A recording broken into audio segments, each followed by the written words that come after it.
Good evening, everyone.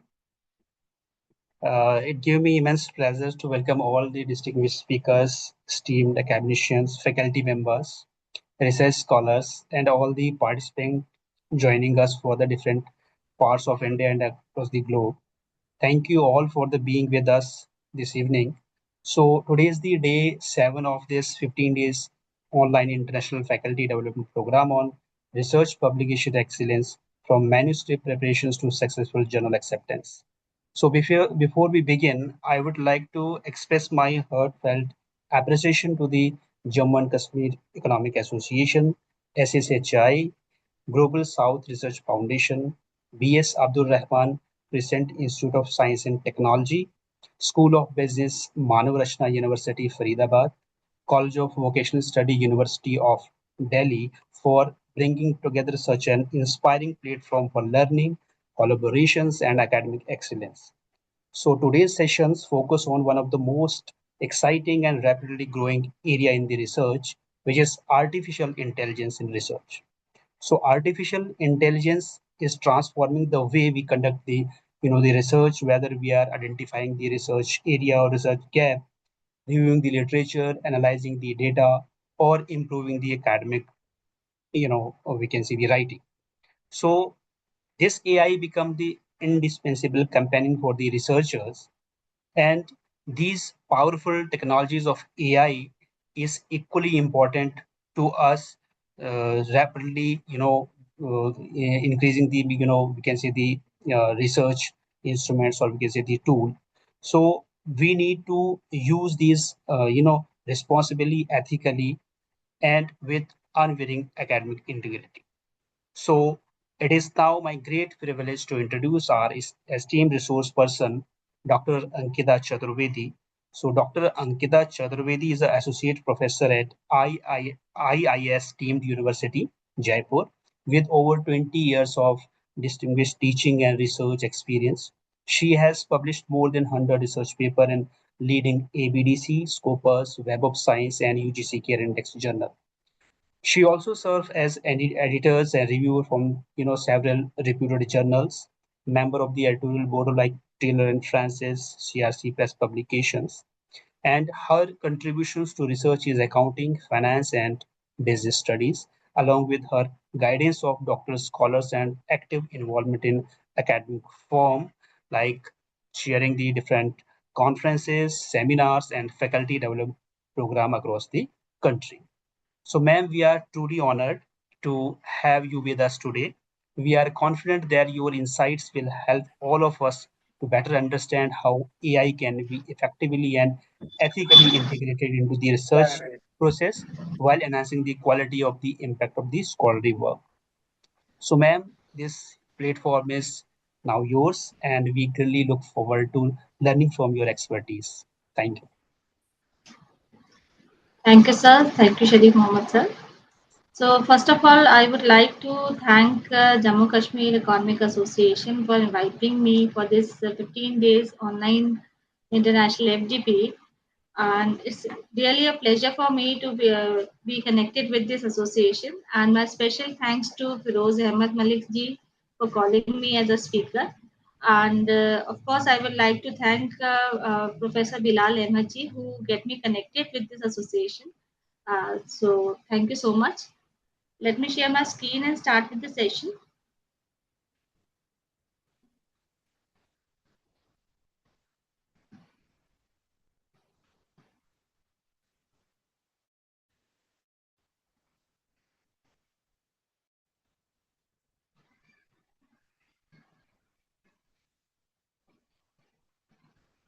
So I hope my screen is visible to you all. Yes, yes, ma'am, it's visible. Yeah.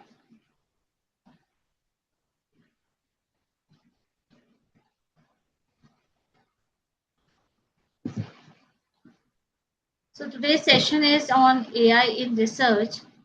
And I know from the past 7 days we have learned a lot about how to write a research paper, and you have learned a lot about how the eminent speakers of the FGPs have published their paper, what is their journey about the paper, how they managed to do everything. So let's talk about the AI in research. So in the starting, I will discuss with some of the theories about AI, about the ethics, what are the major applications of AI. Then we'll move to the hands-on training about how to use AI in your research work. So starting with the major applications of AI in research, so it's important to understand that the research is not a single activity, it is basically a complete process. So, from selecting a research topic to publishing a paper, AI can assist the researchers at almost every stage. So, for better understanding, we can divide the application of AI into four major stages. First is discover, then second is analyze and design, third is write and publish, and third is write and fourth is publish. So first one is discover, which is on the screen right now. So discover means it's where our journey begins. So AI can assist in choosing a research topic by identifying the research gaps and helping narrow down a broader area into a focused research problem. It also makes literature search much more efficient. So, unlike the traditional keyword based searches, modern AI tools use semantic search, which understands the context of your query and retrieves the most relevant research papers. Once you have identified the relevant research papers, AI allows you to interact directly with the PDFs. Instead of reading each paper manually, you can ask questions, request summaries, clarify the concepts, or quickly locate important information. Another powerful application is evidence based knowledge discovery. So simply enter your research question and AI analyze millions of scholarly publications to generate answers supported by the scientific evidence rather than random internet sources. AI can also support researchers in developing research questions, hypotheses, conceptual framework based on the identified research gaps. So, for literature intensive studies, AI is extremely helpful for the comparative analysis, including the systematic literature review and meta analysis. The task that one required manually comparing dozen of studies in spreadsheet can now be completed much faster with the help of AI. Second one is analyze and design. So it is one of the most time consuming phase of a research. So researcher spends countless hours analyzing your data and creating the table, charts, diagrams, illustrations.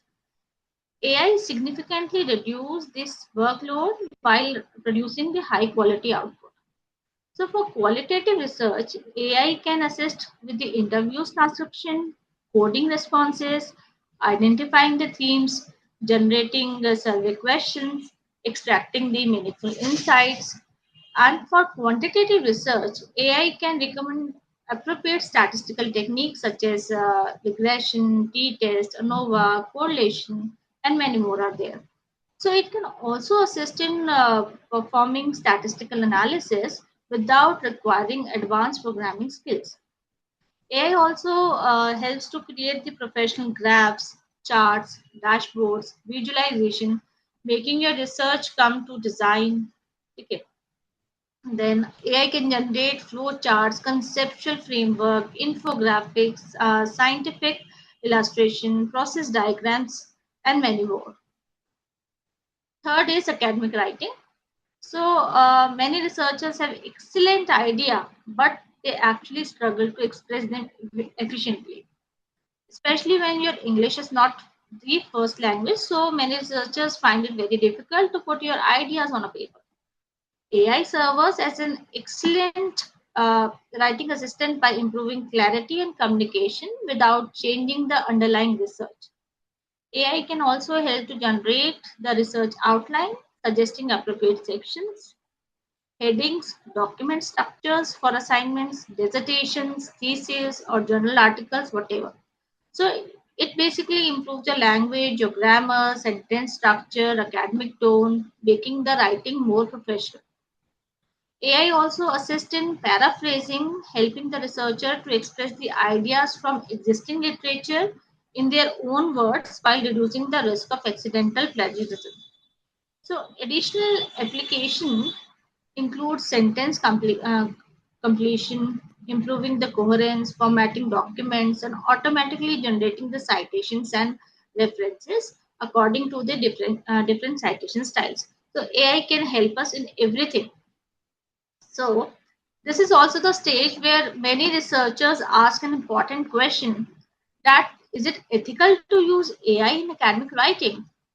So the answer depends on how we use it. Using AI to improve the language structure, clarity is generally acceptable. However, researchers may also ensure that the intellectual contribution, the critical thinking, interpretation, conclusion still remains their own. So we will also discuss these ethical boundaries in the upcoming slides.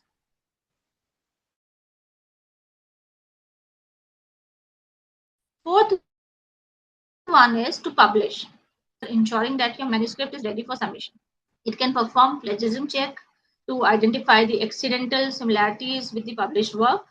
Many AI tools also provide AI content detection reports, so estimating how much of the documents appears AI generated. Beyond these checks, AI reviews the entire manuscript for grammar, for language consistency, academic style, readability, and overall quality. Some tools even evaluate the claim confidence, checking whether arguments are logically present and adequately supported by the evidence or not. So AI can also verify whether your manuscript complies with the journal submission guidelines, including formatting, word limit, reference, figures, and other technical requirements of the journal. Another valuable application is journal recommendation. So based on your manuscript, AI can suggest suitable journal by considering the research scope, indexing database such as Scopus, Web of Science, the impact, and whether you prefer open access or subscription based journal. So AI can assist you with that. Now, the question which arises: will AI steal or leak my data? So this is again a very important question, that, and I get this type of question in most of the workshop, that ma'am, if I upload my research paper or thesis or questionnaire or my data into AI, so will it steal my work or leak my data? So the answer actually depends on which tool you are using and how you are using it. Research specific AI tools. So if you are using the research specific AI tools like Notebook LM, Semantic Scholar, we will discuss these tools in this session only. Research Rabbit, Consensus, Open Knowledge Maps, and many more are there. So most of these tools are designed to assist the researchers rather than they train or generate the AI models uploaded by the researchers. So their privacy practices are generally documented on their official websites. However, it's still a good habit to review the privacy policy of the tools we are using before uploading any confidential or unpublished material to that particular AI. Second one is journal AI tool. Generic AI tools are like ChatGPT, Claude, Gemini, Perplexity. So these platforms usually provide privacy control, but the way uploaded data is handled can vary depending on the platform, your account type, and your settings. For example, let me show you. Let's go to ChatGPT now, and here in the settings, I don't know whether you have checked it or not ever.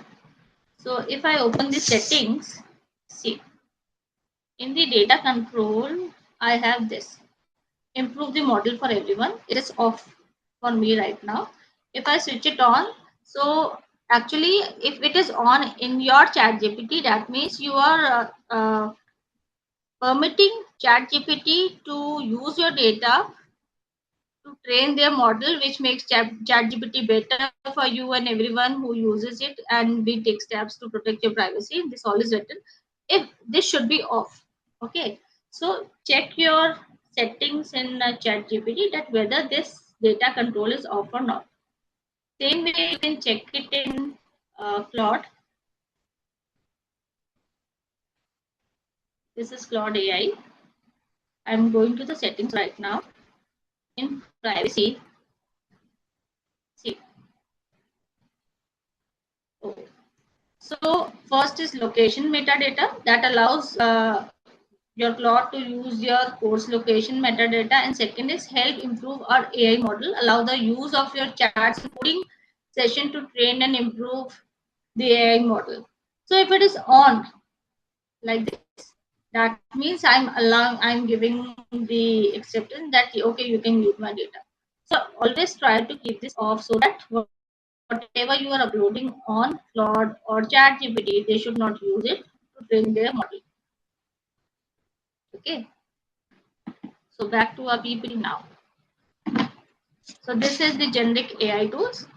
Then third is be careful with the sensitive data. That is, regardless of the tools, never upload your highly sensitive or confidential information without checking the institutional policies and the tools and the privacy policies of the AI. So examples, you should uh, exclude your unpublished data set. I mean, don't use it. Your confidential company data, your participants information, examination paper, you should not upload it on the AI. So best practice is use trusted AI platforms, read the privacy policy for the tools, check whether there are privacy or data control settings available or not, remove your personal or confidential information before uploading wherever possible, and for sensitive research data, follow your institutional ethics and data governance policies. Next one is it ethical or legal to use AI for research? The answer is yes, but within certain boundaries. So, the first one is AI usage is ethical for many research aspects. For example, you can use AI for your literature review, for your finding and refining research topic, suggesting references, drafting an outline, improving your grammar, language, journal recommendation, formatting references. If you are using AI for this, so this is purely ethical. Okay. And what should not be done is fabrication of data, manipulating your research finding, misrepresenting your results. So this should not be done with the use of AI. Second is AI policies differ across the various universities and journal. So there is not a single policy, universal policy, AI policy, which is adopted by the universities or the journal. You should always check the, if you are submitting a paper to the journal, you should check their guidelines regarding the AI use. Many of the journals now requires the AI disclosure based on which tools have you used and up to what extent. So this is and then they are accepting the papers. So we should disclose the use of AI while submitting the papers. Then third one is the follow best practices for AI use in research. So there are some don'ts and do. Coming to the don'ts, so don't use the AI generated text exactly as it is without reviewing and substantially revising it. Don't rely on the AI to interpret your research finding without applying your own analysis and critical thinking on it. So you just remember that AI can assist your thinking, but it cannot replace your scientific judgment. Okay. And talking about the do's, use AI for improving your grammar, your language, enhancing the flow of your writing, organizing the idea, refining the sentences, and everything. You can use it. Now, so far we have talked about the theory for the uh, uh, so far we have talked about the theory. I mean, son's mic is on. Please switch it off. Okay. So for the next 2 hours, we are going to do it practically. I would like that whatever I'm teaching here, you should try it on your laptop so that it gives a hands-on training to everyone. I hope I have shared some files with Malik sir, and he has shared the files with you. Do you have it? I have shared 4 files for the session. A prompt file is there, some data file is there. I hope everybody have that file ready with you for this session. Is it?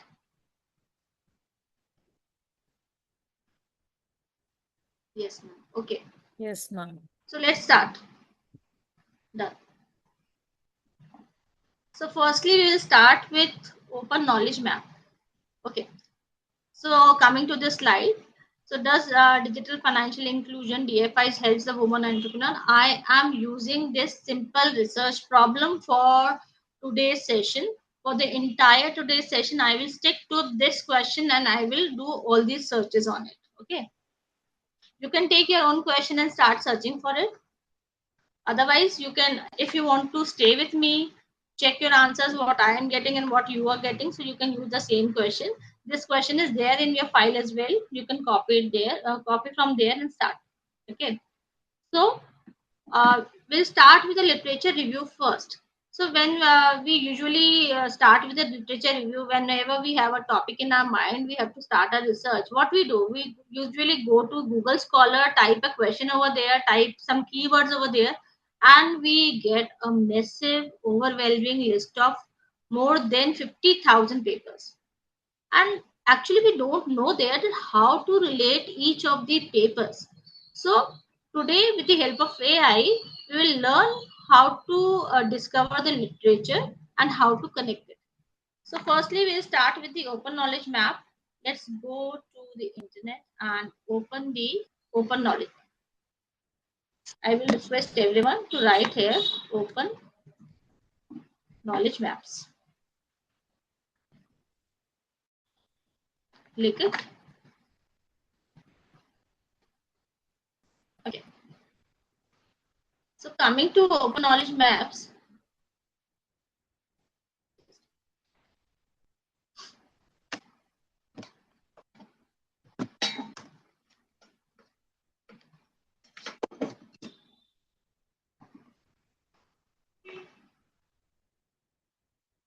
see. So this is open knowledge map window. So here we are getting PubMed and base. So if you are from life sciences, your research area is life sciences, your subject area is life sciences, you can always click on PubMed. Otherwise, for all discipline, we will go with base. For my research problem, I will go with base. Then you have here refine your search. If you click it, so you will get some filters over here, that is all time, of what range you want to include the research paper while doing while making these open knowledge maps. So I'm selecting all time. Otherwise you can select last month, last year, or you can customize your range whatever you want. Coming to the next, most relevant and most recent. So you can always do the search according to your priority. Then third is resource type. What kind of papers and everything you want. You want the audio, books part, conference subject, course material, data set, images. By default, it is journals and newspaper articles. But if you want to include something else in it, you can always click it. And fourth is the high metadata quality or low metadata quality. I will select high metadata quality, which is by default selected. So coming to my prompt file now.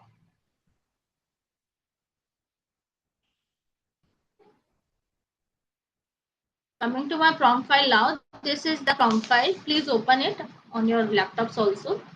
This was my question. Let me copy it and go to open knowledge map and let me paste it. So this was my question. Does DFIs, the digital financial inclusion, help women entrepreneurs? And I will click go.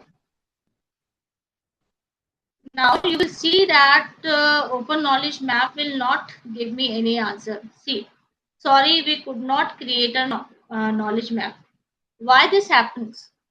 Why open knowledge map cannot give me an answer? Because different AI tools basically have the different brains. ChatGPT understand conversational questions, but open knowledge map is an AI that map academic database and it only understands the keyword and the concepts. If you will give a question to it, it will not understand it. So let's go back, or let's start with, I will change my input and make it like only keywords. I will give it the keywords DFI, digital financial inclusion, and women. That's it. Nothing else I will give. So now what I am doing, I will instead of giving a full question, I am just giving the keywords and go. Now let's see whether it will create something for me or not.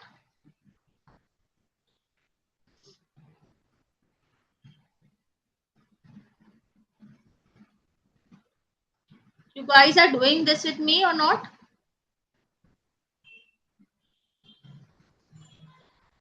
Are you doing it with me? Good. So now see, something is there, okay?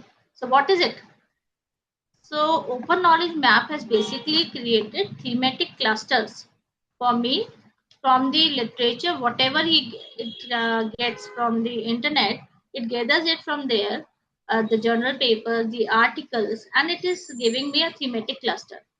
So I will just go to the first cluster, that is gender disparity. When you will go to this cluster now, so on the top we can see 100 most relevant resources database until Once more, 26 ma'am. July 2006 are searched. Excuse me, ma'am. Yes. I have typed digital financial inclusion and women. If you are typing woman entrepreneur, then it will give you some other result, but it will give you the result.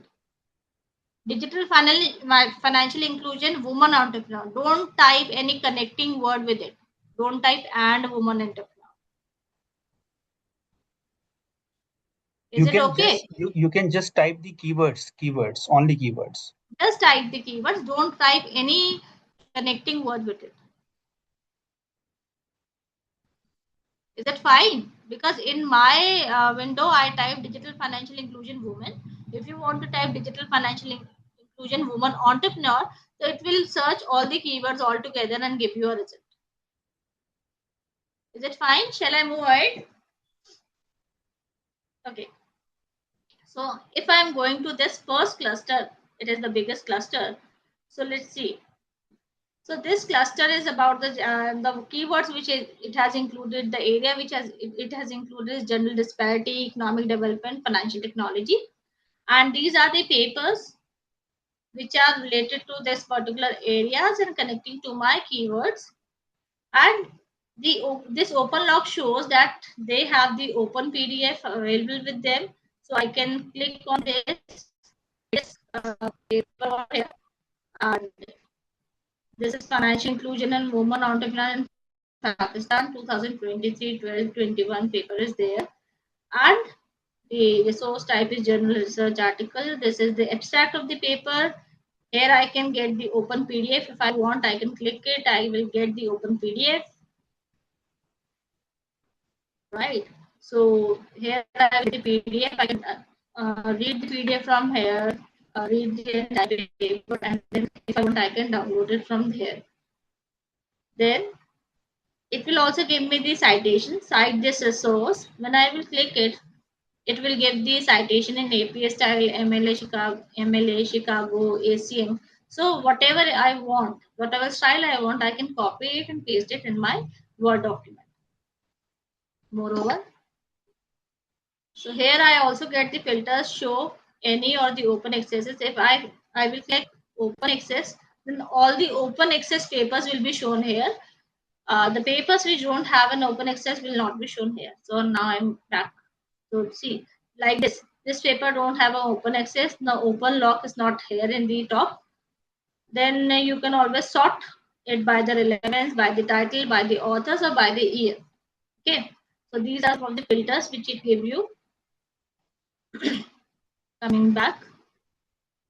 So these big clusters, these big thematic clusters means that already this much research has been done in this particular area, and this small clusters means okay, very few research has been done in this particular area. Likewise here, informal market, interactive review, and digital transformation. The papers, the open knowledge map get very less papers in this particular area, so there is still a scope of doing my research into this particular area. Why this open knowledge map is important in the starting? Because in the starting when we start a research or when a scholar come to us that ma'am, I want to do a research in BFIs, but I don't know what variable should I work on. So this can give actually in depth that which variables are very much studied and which are still where there is a gap, and we can do our research, we can start our research from there. So these small clusters, you can see this is also a very small cluster, only 3 papers are showing.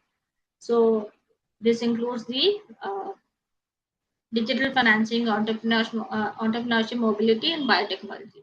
So you can always do the search like this in the starting and get an insight that okay, what keywords or variables are already been very much searched, and what where there is a gap, and we can start our research from there. It will also give you the DOI of the paper, so you can click the DOI and open the papers. Okay, moving ahead. So this is open knowledge map of first tool, right? One thing, ma'am, excuse me. Yeah. One thing I want to know, ma'am, when you are clicking it on the circle, that Yeah. gives you what they gives you. They gives you some the papers. When I'm clicking on the circle now, the papers which are included in the circle, it will show me on the right hand side. Okay, okay, okay. That's Okay. and only the open access journal we can access, right?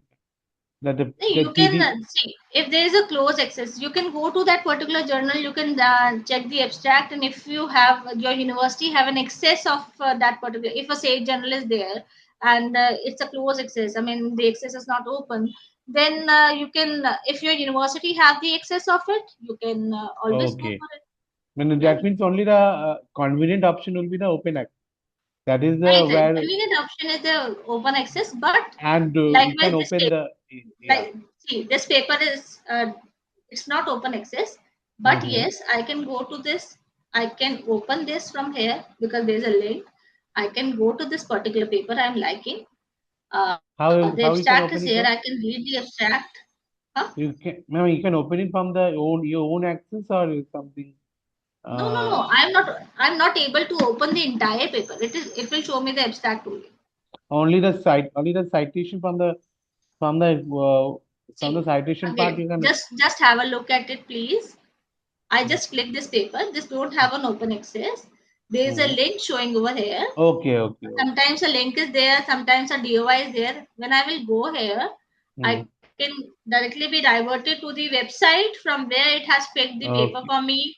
okay, Okay. okay, So now okay. here I can read the abstract, and if Abstract. the Okay. PDF is available, so now I can check it You can out. If download. the You can PDF is download the available, PDF. see the PDF is available. Okay. So you can download PDF it is from the. also available. Yeah, yeah, Okay, yeah. yeah. I can. It will divert me to the website. Okay, Okay, fine, ma'am. Okay, so if right. the link is available, if it still is not open access, we can click it from the link so that Yeah, you can the click it from the link. It will take you to their website, directly to the website. And if and the PDF is available, if you have any other option to see the particular paper, then you mm, can go with it. okay, okay, I understood that. Okay, Right? fine. Thank Okay. you. Thank Actually, you. it still is not something is not clear. That's why I asking you. Sorry for that. Okay. No, no. Yes, yes. It's okay. Actually, Absolutely. Absolutely fine. this is Absolutely not being fine for me. this See, is this not. is a hands-on training. When you will do it, you will definitely find some difficulty. And that's why I'm asking you to do it with me so that if you're finding something difficult or not able to understand, we can discuss it here.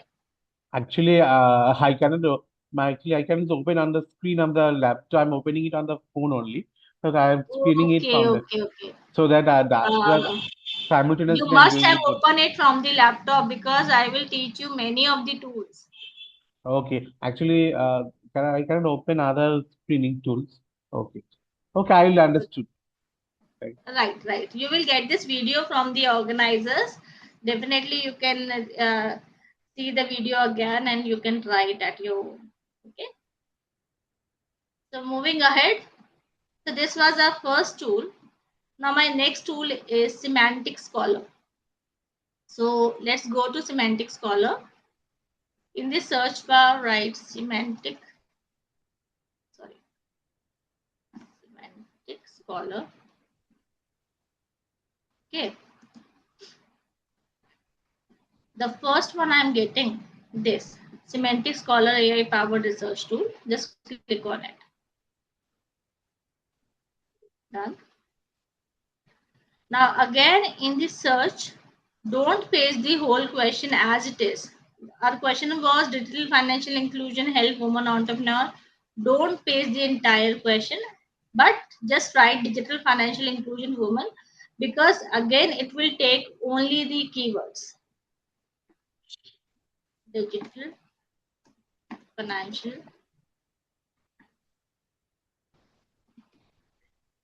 inclusion and women. I'm typing the same keyword here and search. Okay, so I got almost 17,000 results for my digital financial inclusion women. Now let's see. Again, it has also some filters. First is the field of study, because my topics relates more to the economics and business, so I can select it, economics. And now the results are 11,000, because I have to cut down the total results now. So next I am selecting business. Now the total results which I have is 12,300. Is it fine for everyone? Whatever field you want to study, you can always select it from here. Then next is the date range. This year, last 5 years, last 10 years. So I want to do the study for last 10 years. Okay, I'm selecting it. Now my results are 11,600. Then next I have this has PDF. If I will click it, so the searches which have the open PDF available with it, only that would appear here. Now my results have reduced to 7,090, but I don't want this. I want to take a look of all the papers, because most of the good journals, they are paid journals and they don't have the open access. So definitely I would like to read the abstract. Then authors, if you already know who are the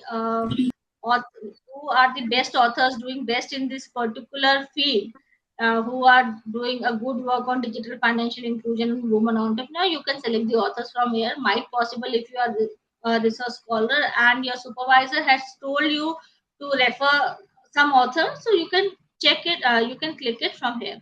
Okay, the next filter we have here is journals and conferences. So if you want only to see the POLS one or International Journal of Research Innovation or whatever, so you can click the journals and accordingly you can filter your search. Okay. Here we can see sort by relevance, sort by citation count, sort by most influential. If I am clicking sort by citation count, the first paper I get is the maximum citation the paper is having. This is 369. Okay. Next is 102, and then gradually it will reduce. So if I want to check the papers as per their citation count, I can always sort it by like this. And secondly, sort by most influential paper. Okay.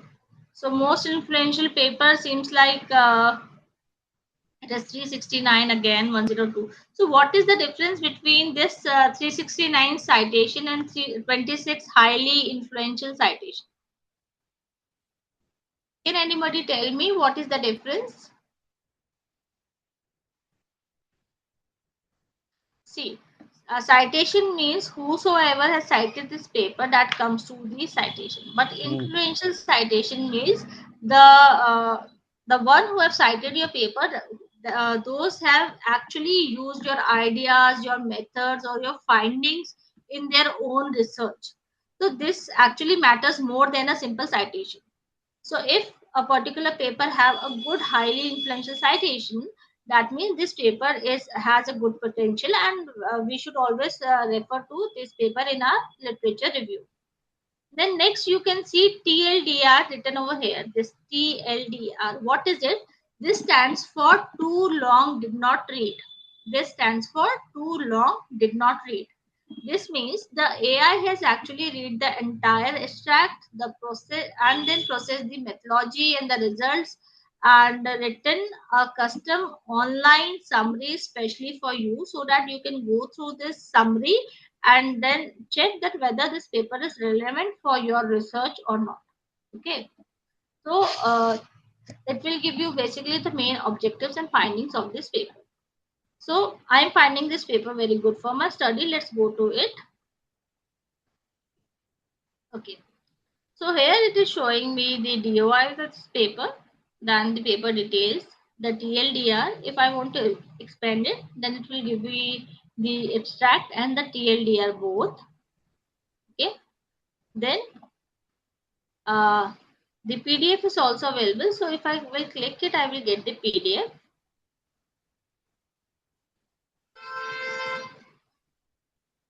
Right. I can go through this paper from here, going back.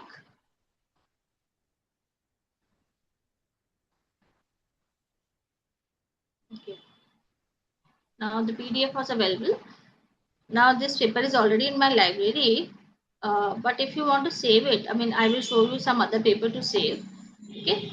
Then here citation is also given. If you want to cite this paper, it will also give you the bibliotech style, the MLA, the APA, and the Chicago. The most commonly used citation styles is here.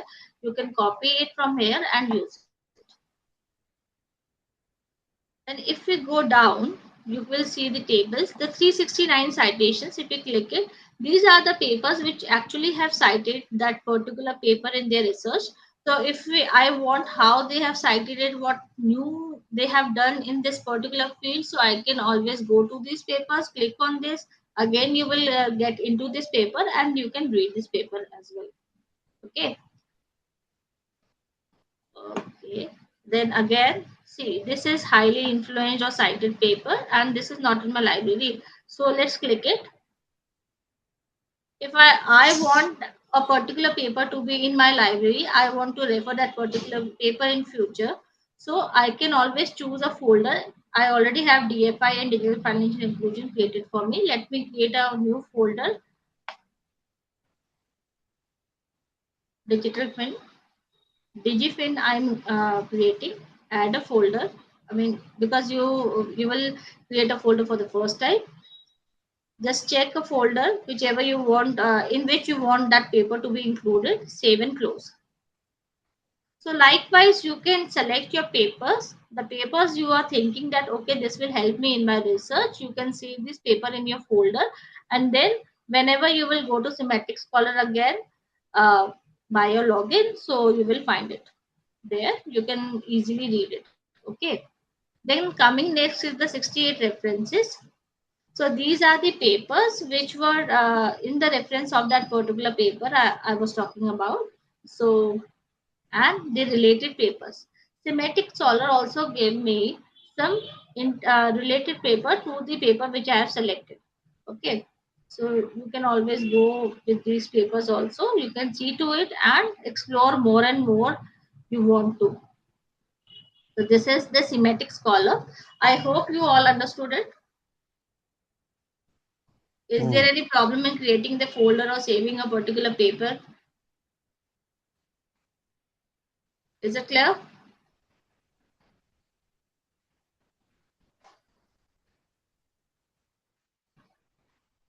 Yes, ma'am. Okay, now. Shall I move to the other one? The next tool?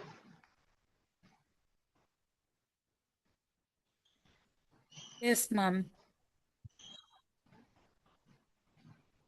Okay, moving to the other tool now.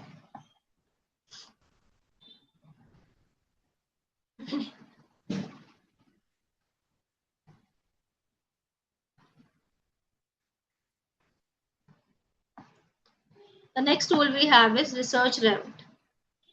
So again, you can open Research Rabbit and do a login from your Google account.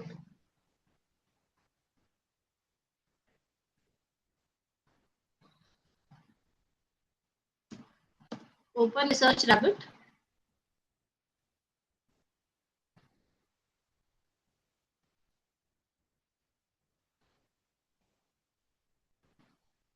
So this is the window. Log in with your account.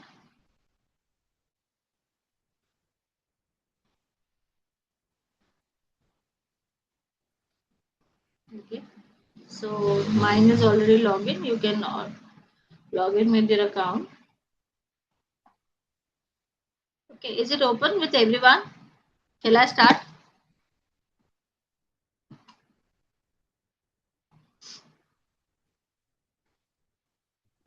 Basically, what is the difference? Yeah. So basically, what is the difference between your semantic scholar and research rabbit? Research rabbit, semantic scholar give you a list of search related searches which you are related to your keywords, and of course you can sort it by the citation and all, and you can save it in the library. Whereas research rabbit basically reveals the connection in your papers. It gives you a connected papers. It will give you a map connected to each other, how the papers are connected to each other. And think of like in Spotify, when we search a particular song, it will show us the other songs which are related, which are like to that particular song we have selected. So it's a kind of same thing. It's Spotify of research for me. So here again I will type one title or DOI keywords. So let's do one thing. Go to your semantic scholar, select a particular paper from here which you are liking the most. Let me select it. This citation is selected. Okay. Let me select this particular paper so that all the details can be there. I'm selecting this paper, giving it this paper to search. See, the paper is here. Now let's select it, and in the bottom you will find search. That means what I'm doing it, I am giving one seed paper to my research rabbit to search related paper with this, start with this paper, take this paper as my seed paper because I am finding it the most relevant to my research right now. So I am giving it a seed paper. I have pasted the details of the paper over here, and then in the bottom I will select search. Okay. So it is searching deeper for the 10 best similar results. See, it has given me the 10 best similar results.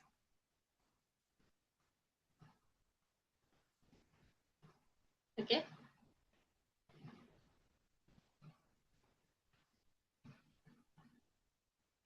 Now see, so it has, I mean, here it is written more citations and here it is written more recently published. So it has arranged my papers like that. On the left, on the y-axis, more cited paper are there. So if I will go here and check, if I will click this paper, see, this paper is cited for 5.9 thousand times.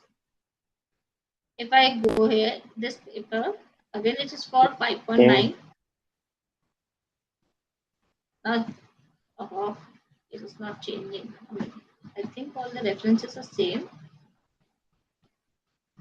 If I go here, why it is not changing? Just a moment. Let's see. Let's select a different paper. It is also 5.9. Then if I am checking this paper now, it is 4.2 thousand. So from the left to the right, from the y-axis to the left axis, it has adjusted my paper on the basis of more citation. And then if I go, I will check this. This is the recent paper related to that particular seed paper I have given. Okay. Now see, and this plant, the circle with the plant is showing this was my seed paper.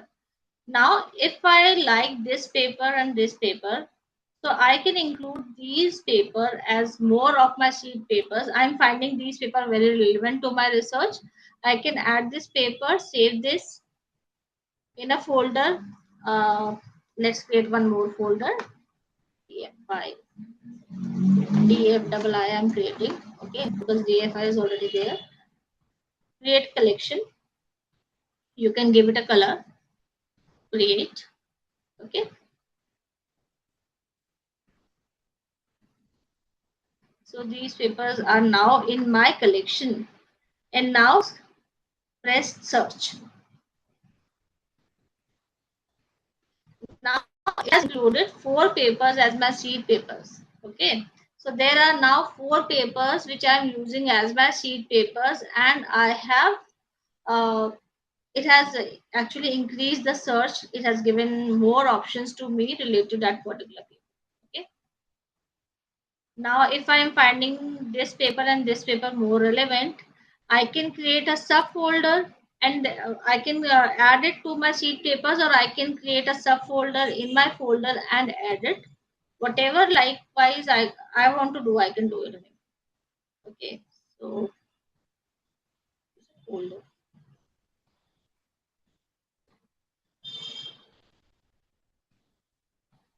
Just a moment. DFII. Let me check it.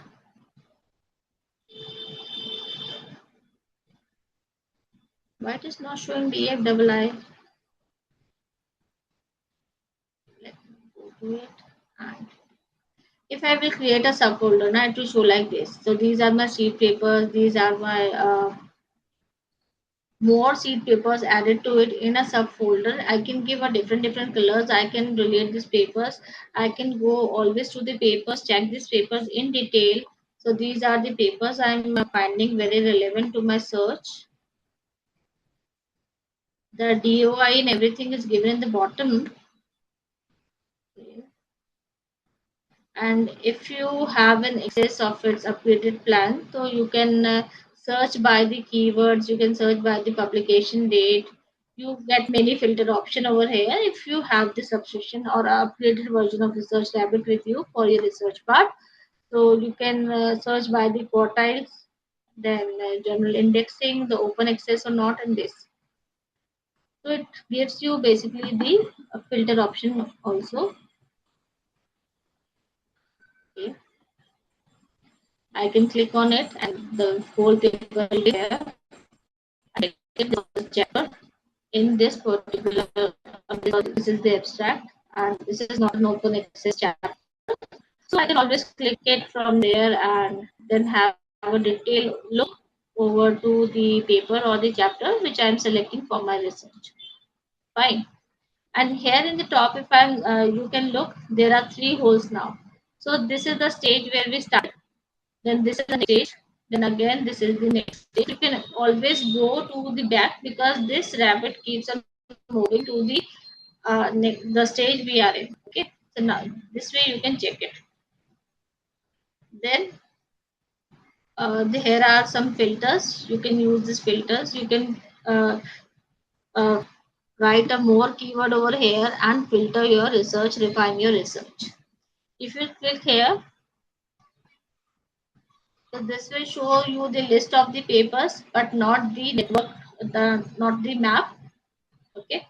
Likewise, you can do this, and this will show you just the map, not the paper detail. So whatever you want, however you want your window to be set it, and you want to go in deeper search, you can do it. Right? Is it okay to everyone? This is how we create a related keywords map over here, related papers map over here, and we can always take them again as a sheet paper and explore more and more how whatever we want to. I mean, to the extent we want to, we can add up to 50, 100 papers we want to as a sheet paper, and then keep on creating the map. Right? Now next, sorry, let me go to the PPT. Fine. So next we have this Gemini notebook. This is done with your research rabbit. Next is Gemini notebook. And one more thing, if you want to export the research rabbit papers, you can always export it here on the top with the save button. It is export button is there, so you can export this in RIS on CSV in the text form. You can export this articles information and then you can use it further in your research. Okay. Moving to the Gemini, this was Notebook LM. Notebook LM, which is now known as Gemini Notebook. Okay, earlier it was Notebook LM. So you must have learned about Notebook LM in the workshops. Maybe if you have attended some earlier, or you must have heard its name from somebody else. So earlier it was Notebook LM, now it is Gemini Notebook. Just click on it. So now, what is the point of using all these AI tools in for your literature review? Okay. See, the open knowledge map actually shows you where the gap is. Secondly, Semantic Scholar was showing you the papers with the highest citation, the influential citation. Then we have picked our seed papers from there and given it to Research Rabbit to give us more connected papers to it. Now, fourth is Gemini Notebook. So till now, we must have at least 70-80 downloaded papers with us to use the Gemini Notebook. So why Gemini Notebook is used? Okay, so when you have the papers with you, you just upload them in the chat GPT. When we upload the papers in the chat GPT and ask for a summary, so what chat GPT use? Chat GPT do, they give you a beautiful summary out of the paper, but also it gives you the some more hallucinates citations that actually the papers don't exist. Actually, it give you fake DOIs. If you it give you the fake paper references and it give you the summary. But when we ask for a summary to Gemini Notebook, and here we have to upload all the papers over here, the 70-80 papers, whatever we have, we upload our papers over here, and then we'll ask a summary, give a summary of all the papers to me. So it is actually sticking to those papers only which we have given to Gemini Notebook. It will not do a normal internet search. It will stick to the papers which I have given to it. I can ask any question out of it. Okay, so this is the advantage of using Gemini Notebook. Let's try it.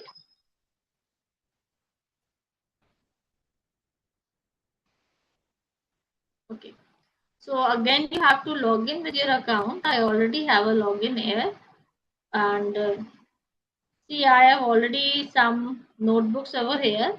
Because you are the first time user, you create your own notebook. So create your own notebook, and now you can start search with the keywords or a research paper, but we have already did it with the previous AI tools. So now what we'll do, we will upload our files over here. So from the previous AI tools, from the Research Rabbit, from Semantic Scholar, you must download the papers from there and save it in a folder. Now what to do, if you already have some papers on your laptop, now you can upload it. Okay, so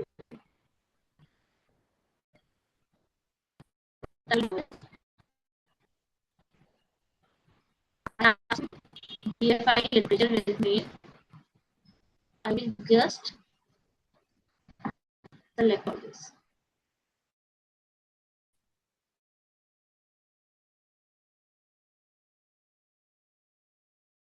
Okay. Now I'm uploading in my I give it a name, digital financial literacy. Okay, woman entrepreneur. Right? I can give it a name. Now all my 15 papers which are there in the folder, I have uploaded all my papers here. Now I can ask anything from these papers uh, by this Google LM. Sorry, this is Gemini Notebook now. Okay, so I can ask any question out of this paper and it will give me the answer. Likewise, here I have selected all the papers. See, select all. I have selected all the papers. I will ask, give a summary of all. Okay, and click it. Now what it will do, it will give me a detailed summary of all the papers. It will combine all the papers and give me a summary of it. So reading your papers and now analyzing it, synthesizing your research finding, and then it will give me a full-fledged summary of the papers. Okay, now see. So it has created a summary out of the papers which I have given to this particular AI tool. And what else is there? Can you see the number over here? 1, 2. When I will click this number now, so it will show me the paper from where it has taken this particular reference. I mean, from this paper only it has taken, and it will also highlight that particular text it has taken that particular line. So it will give me the reference of each and everything. I'm clicking third one here. Okay, now seventh. See, again a new paper will open and it is giving me the highlighted lines where it has taken this text or the data for me in the summary. Okay, so it will refer all the papers in the summary and I can take a detailed look from it. It will also give you some self-generated question that here, like how does digital finance help China environment sustainability goals? What are the specific barriers for the women in Somalia? Tell me more about the informal insurance system in Nigeria, or whatever question you want. You can type it here again, and it will giving you the reply. Okay. Now next is this studio. So it is also giving you a very fantastic studio over here. First is audio overview. So by this audio overview, it will generate a AI podcast on your sources, from your sources which you have given. This audio podcast is it will create a 10 to 15 minute podcast episode for you, and two AI voices will literally have a deep intellectual conversation about your 15 or 20 uploaded papers which you have uploaded, and they will discuss the methodology, the findings, and the gap. Everything will be discussed in that particular podcast audio. Okay, so how this is helpful, if you want a quick summary and you just want to listen to it, you don't have more time to just read all these things, so you can generate this audio, and you, while driving or while doing any other work in your kitchen, you can always listen to this podcast and get a deep insight about your topic. Okay, then what next? Slide deck is there. It will create some slides out of your sources, video overview, mind map again, report. It will create a detailed report. Okay, then which is more important is data table. If I will click this data table, see what it is doing is generating a data table based on the 15 sources, the 15 papers which I have given which I have uploaded here. It is creating a data table out of it. Okay, and what this data table will have, let's see. Just give it some time. It will create a data table for me. You can also create some flashcards, some infographic. Infographic means, I mean, for infographic, you can select one paper and it will give you the infographic of that particular paper. Likewise, if I'm selecting this first paper, and let's do it also, and let's click infographic. So for the infographic, it is using just one source which I have selected and given to it. Okay. Now see, this impact table is ready for me. Look at this impact table. So it is very helpful in literature review because it has given me some columns and given me a detailed information about all the papers which I have selected for this table.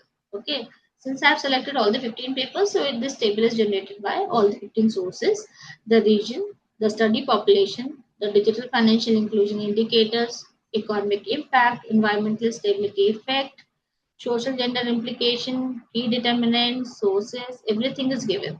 Okay, and if you scroll down, it has given me a beautiful table created for each and every paper, so I can have a detailed and a very quick look on what all is there in this research paper. The only problem with this is it will not allow you to edit the columns, because the columns it is giving you are fixed from their side. I mean, you are not able to edit this column. But if you want a specific column, if I want the limitation of the particular paper to be included in this data table, so I can't do it. So for that purpose, you can always use size space. For that purpose, size space, there's a tool called size space. Why this is There's a tool called Space. You can go to the literature review over here.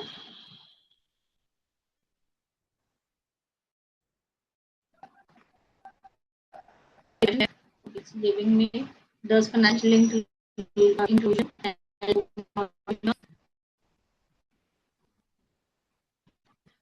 it will give you papers, summary of the top 5 papers, and then it will give you the papers and a column wise summary.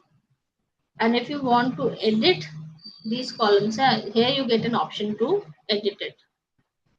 See, so it is giving you the method used, the limitations, and if you want to add more column, if I want TLDR, okay, it will add. Then I will give summarize introduction. It will whatever I want to. I mean, already added some papers, I guess, some columns.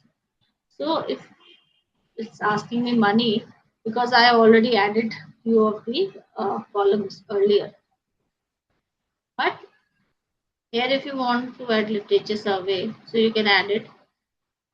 If you want to download this particular table, it is showing right now, it is showing 10 papers and the whole table for it, whatever I like, whatever the columns I want, I can include it. If you want to export this from here, again, you have to pay this size space for it. Otherwise, you can always copy it and paste it in the Excel and use it for your further reference. You can copy it, paste it in Excel, start making a table in the Excel, start pasting it over there, and then you can read it afterward. So this way you can do your literature review with the help of Gemini or SciSpace as well. Coming back to your Gemini. Okay, so let's see. So after this table, I have also created this infographic. Let me go to it. So this is the infographic, a summarized infographic of this is about that paper. Okay, so this we can use to tell our if we want to teach our scholars or our students in a class and they I want to tell them about this research paper, so I can use this infographic and tell them entirely about these papers in brief. Okay, I don't have to read all the paper, but I can teach them with this with the help of this infographic. For the presentation point of view, it is good enough. If you want to make a poster out of your paper and want to present it, you can do it. Okay, so this was all about your Google LM, Notebook LM and Google Notebook. Okay, then moving to the next one is for bibliometric analysis, right? Till here, is it okay to everyone? Till here, is it okay to everyone? If we use these tables in the paper, then AI percentage in the paper will be high. Can we use this table directly in the papers? No, you cannot use directly these tables because yes, it is AI generated. You can take a reference of it, you can take a help of it, and then you can use this. I mean, you can always redraft the text and then you can use it. Okay, don't use these things in directly in your papers. But yes, it is a guidance for you.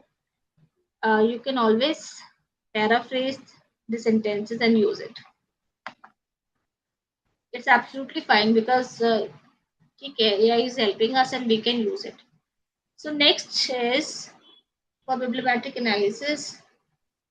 Okay, so go to Google, type AI to paper finder.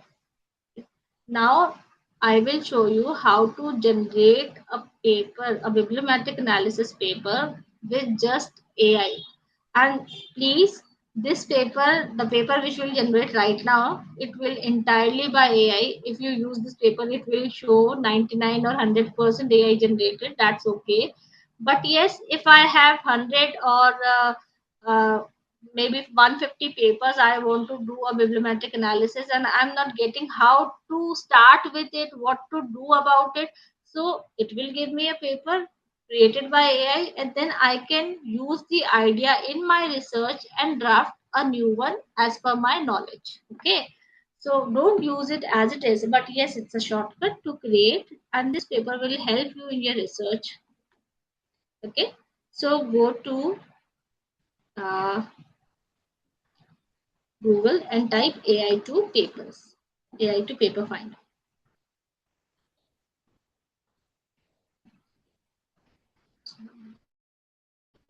Wait. AI to paper finder.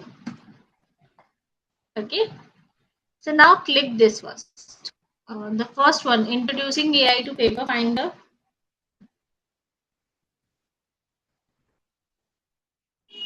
Are you able to open it, everyone? Once it is open now, then what next is there? See, when it is open, then you have to find a word release. Okay, so go to the search, Control F, press Control F, and write release. Okay, the first option we are getting open source release. Move to next. The second one we are getting is we have released. No, I don't want this. We just want this. Today we released AI to paper finder, an LLM powered literature system. Are you able to get it, everyone? Shall I move ahead? Just open AI to paper finder, then do a search with the word release, and then uh, come here. Today we release AI to paper finder and LLM powered literature system. You get it? Shall I click it now? Everyone is here on the same page? Yes. Okay. Done. Thank you so much. So now click this AI to paper finder.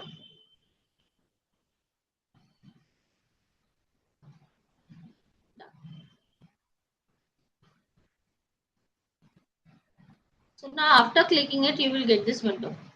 Asst, and now type your whole question over here. Fine. So type your whole question. You already have the question with you. Copy and paste it. Done. And it will do deep search for me for this particular question.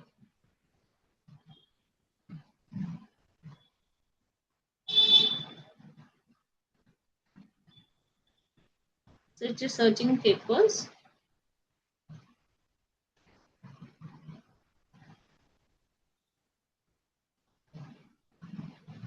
Again, I am repeating, whichever paper will generate here, it will absolutely 100% AI generated.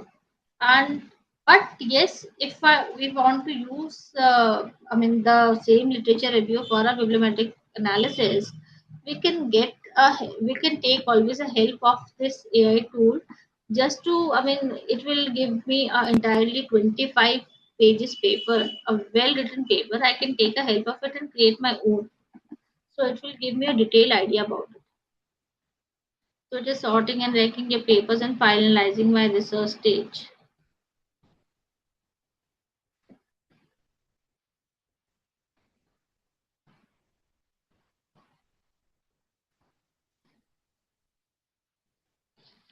See, when the search is done, it will divide my window in 3 parts.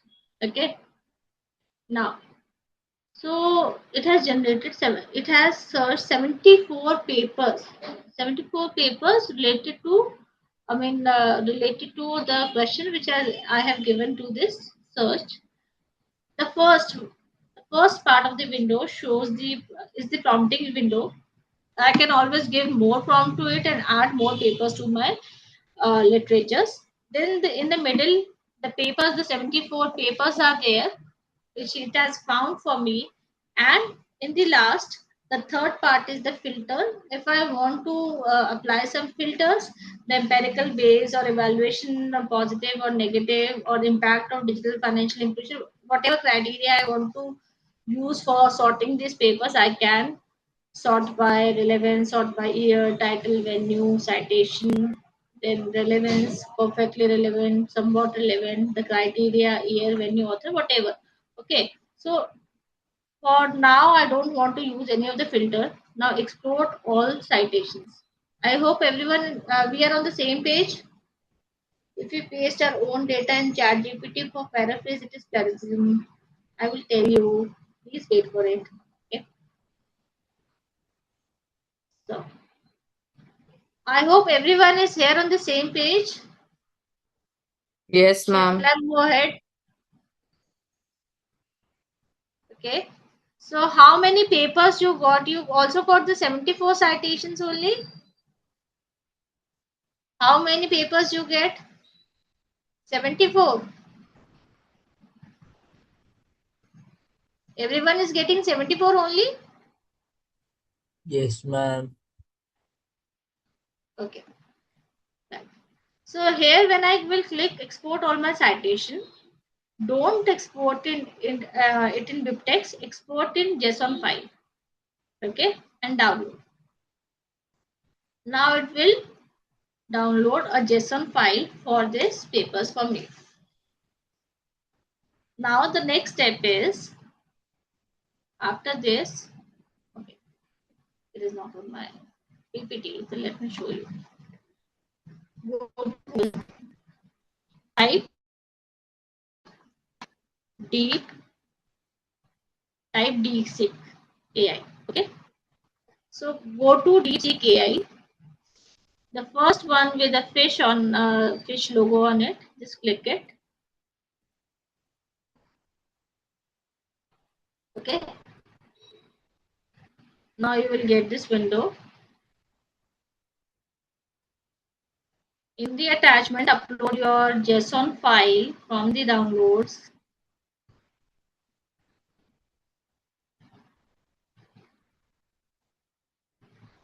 It will take time to open downloads on my laptop. Please bear with me. Okay, from your download, just upload the JSON file which you have just downloaded from the AI to Paper Finder.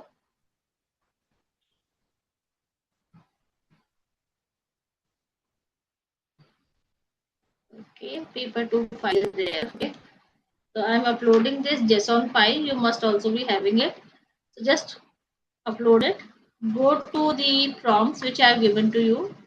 The DeepSeek AI for bibliometric analysis font is there. Based on the JSON file, do bibliometric analysis, generate 6 key visualization which are necessary for publication in Q1 General.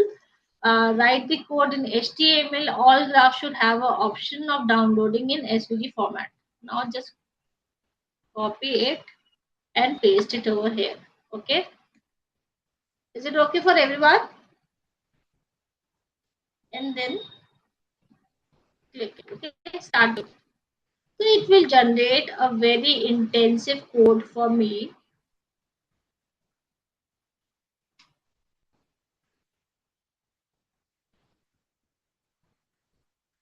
I hope you are doing this with me. I hope everyone is doing this with me.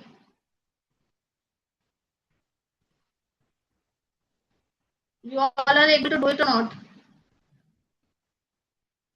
Not finding any yes or no in my chats. Nothing is written.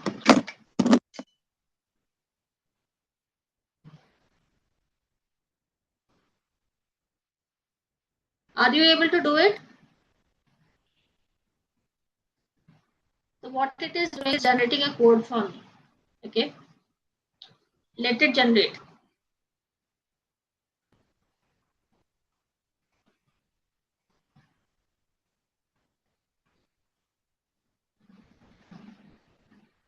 It will stop in between, then click continue and let it generate it to the full.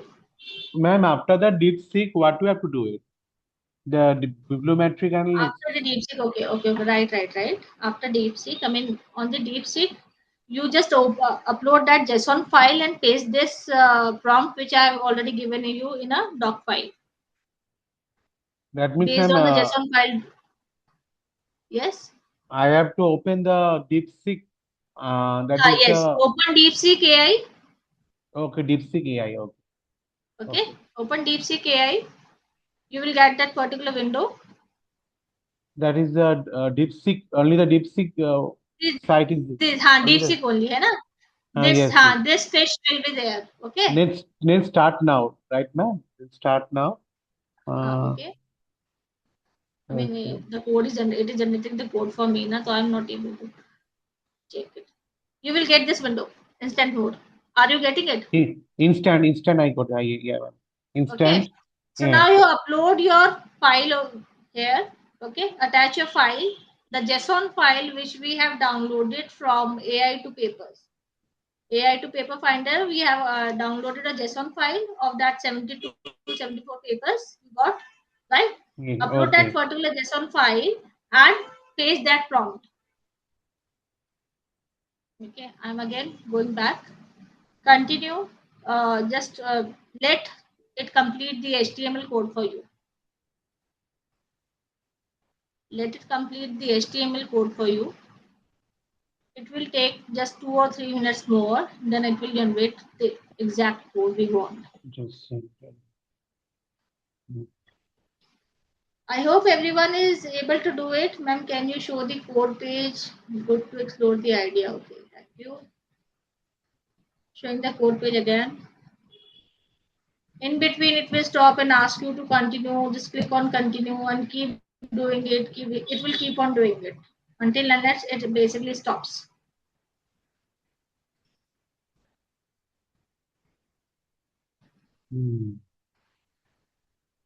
Okay. Are you able to generate this HTML code? Everyone is getting it?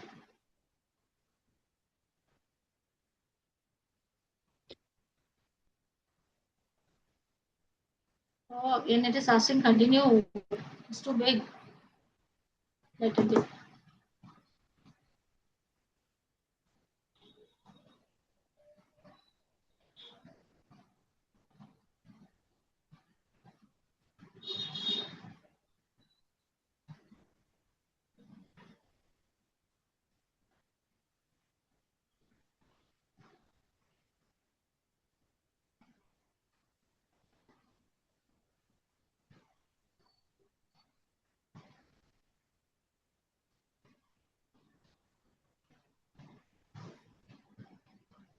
Hopefully it's done for now.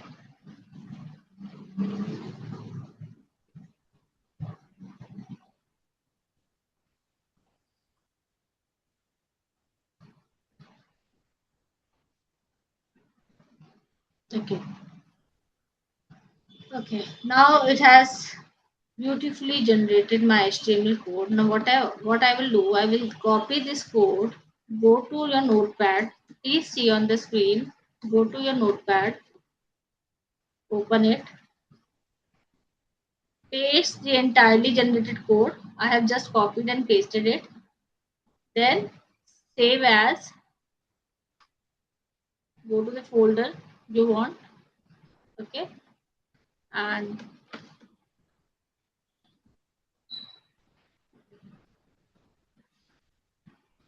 bibliometric DFI, whatever I want, I can give the name. I am just giving bibliometric DFI.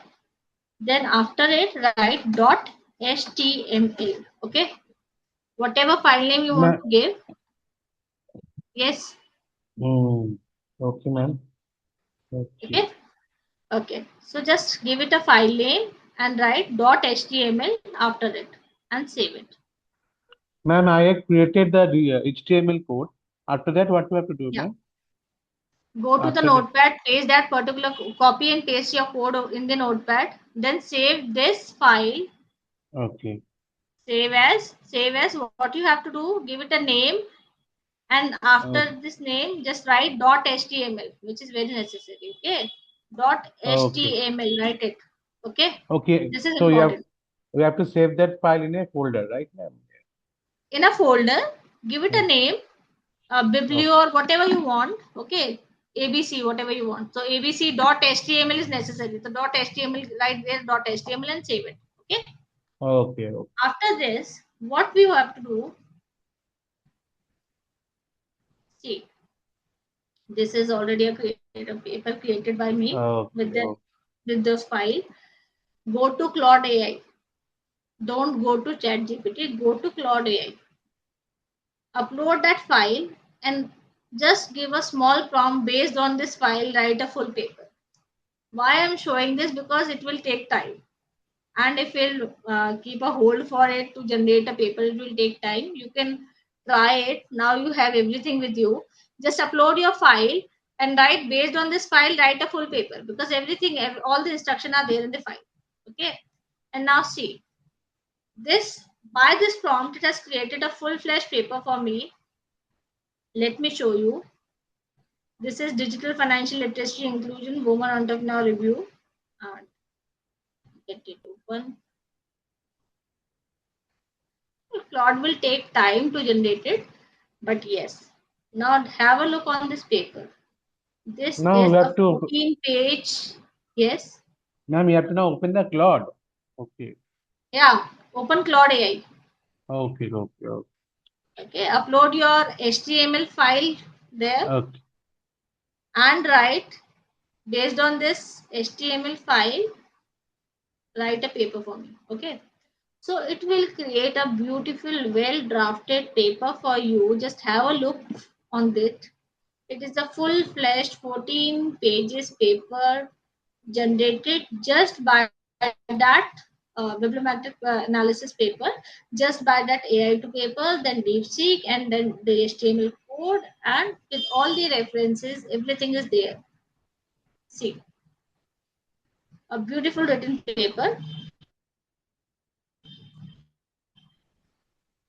You can always take in help of these AI tools to give you an idea how to start your work, how to go about it, what other things you should include in your work, how to write it. Then you can take an idea and then start your work. Okay. So see, everything is there. You can see thematic synthesis paper is there. Everything is there. Okay. With all the Ma'am, references, Claude, the in-text citation is there. Yes. ma'am, Claude, you have to use that Claude sign in or Claude AI. Claude AI, CLAUDE .ai. You have Okay. to sign in, of course. You might be using it for your own work, not for research. But ChatGPT, Claude, these are the very common AI tools which I think everybody is using. Yes, ma'am, but they are giving the Ah, plan option. Plan, what plan you should take it. That no, don't go. Just go with the free option, na? okay, It free will option. generate a paper in the free option, right? Don't go with the plan options. Okay, Okay? ma'am. Okay. So it will Okay, create, free just option. write this based on this file, write a full paper, and it will generate a full-fledged paper, AI generated paper. Of course, it will be for you. Uh, but yes, you can take a help of it. Okay. So next, shall I move ahead now? Shall I move ahead? I'm waiting for your chats. Ma'am, Thank Ma'am, you. can you show Yes. us the references of this paper? Yeah, please. See, Ma'am, in the free option, the space is there. So what I should do it on that, ma'am? Space. Uh, space. in the Not cloud getting it. option, I have opened it. Huh? So after that, This is also a free option I am using. I mean, I am not using any plan for the cloud. okay, I opened free only, ma'am. I've opened the Ah, this free. is free only. So after that, in the chat option, you should go, ma'am. Chat option, you should go. Just a moment, sir. Claude.ai. You open it. Okay. Here you will upload your file. Here Okay. only, yes. Okay. Add file and photos. Upload your file. Right. Upload your file from here. Then just write the prompt which I show you. Based on this file, write a full paper. That's it. Okay. Nothing else. Okay. It will take Oh, some time, but yes, it will generate a paper for you. Otherwise, might possible it in between it will stop, and it will give you some time that okay, your Claude will have some points again after maybe 4 or 5 hours or maybe 6 hours. You then likewise in my paper also, because I was also using a free version. So here it stopped in between, and then it has given me some time that I will you can use Claude after 6 hours or something. So after that time I just type CONT, that is continue with the work. So I continued it, and then it again created the full text for me. So if you are using a free version, so your points will get exhausted very soon. You are not able to generate a very detailed file at a glance. In one go, you will not be able to create. But definitely, you can always in the same chat write continue after that particular time. It will continue doing it and will do the job what you want from it. Okay. I hope it is clear to everyone. Now moving ahead, going back to my PPT. Okay, now let's go to now let's create a Prisma flow diagram with your prompt only. Okay, so go to your prompt file,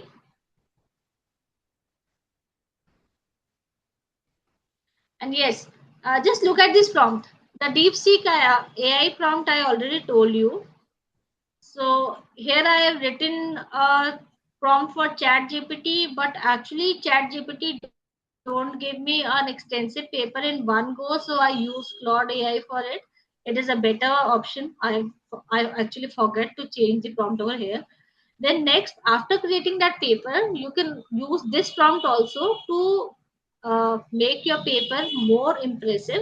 That is, make this paper out of box, bring the new perspective in this paper, becomes the devil advocate and criticize this thing from the multiverse perspective and introduce the fourth dimension to this paper.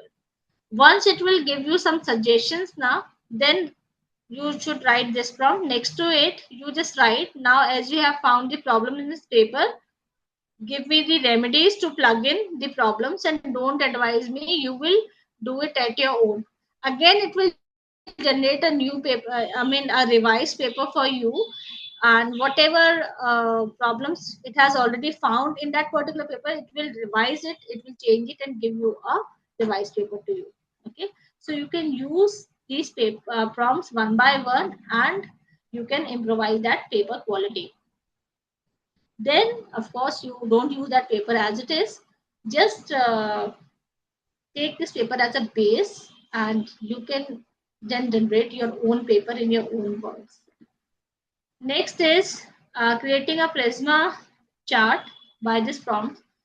So look at this prompt first. Create a professional Prisma 2020 flow diagram identical in structure, layout and box title to the standard Prisma figure.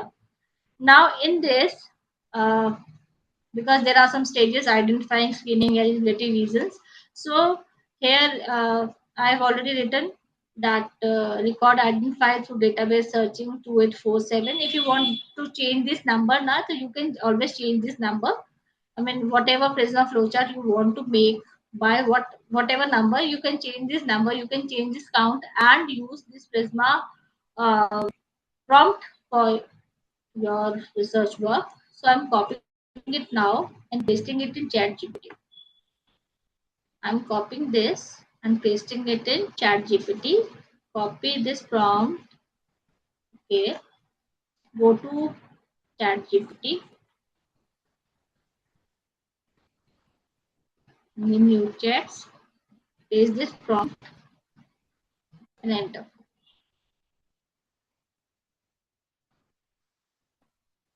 So it is creating an image of this Prisma flowchart for me by the numbers which are already there in the prompt. If you want to change, you can change it.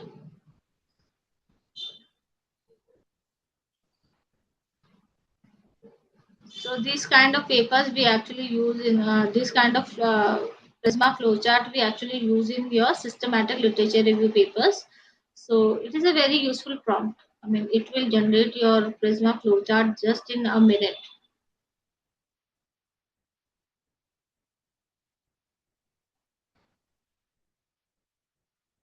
I hope you all are doing it with me.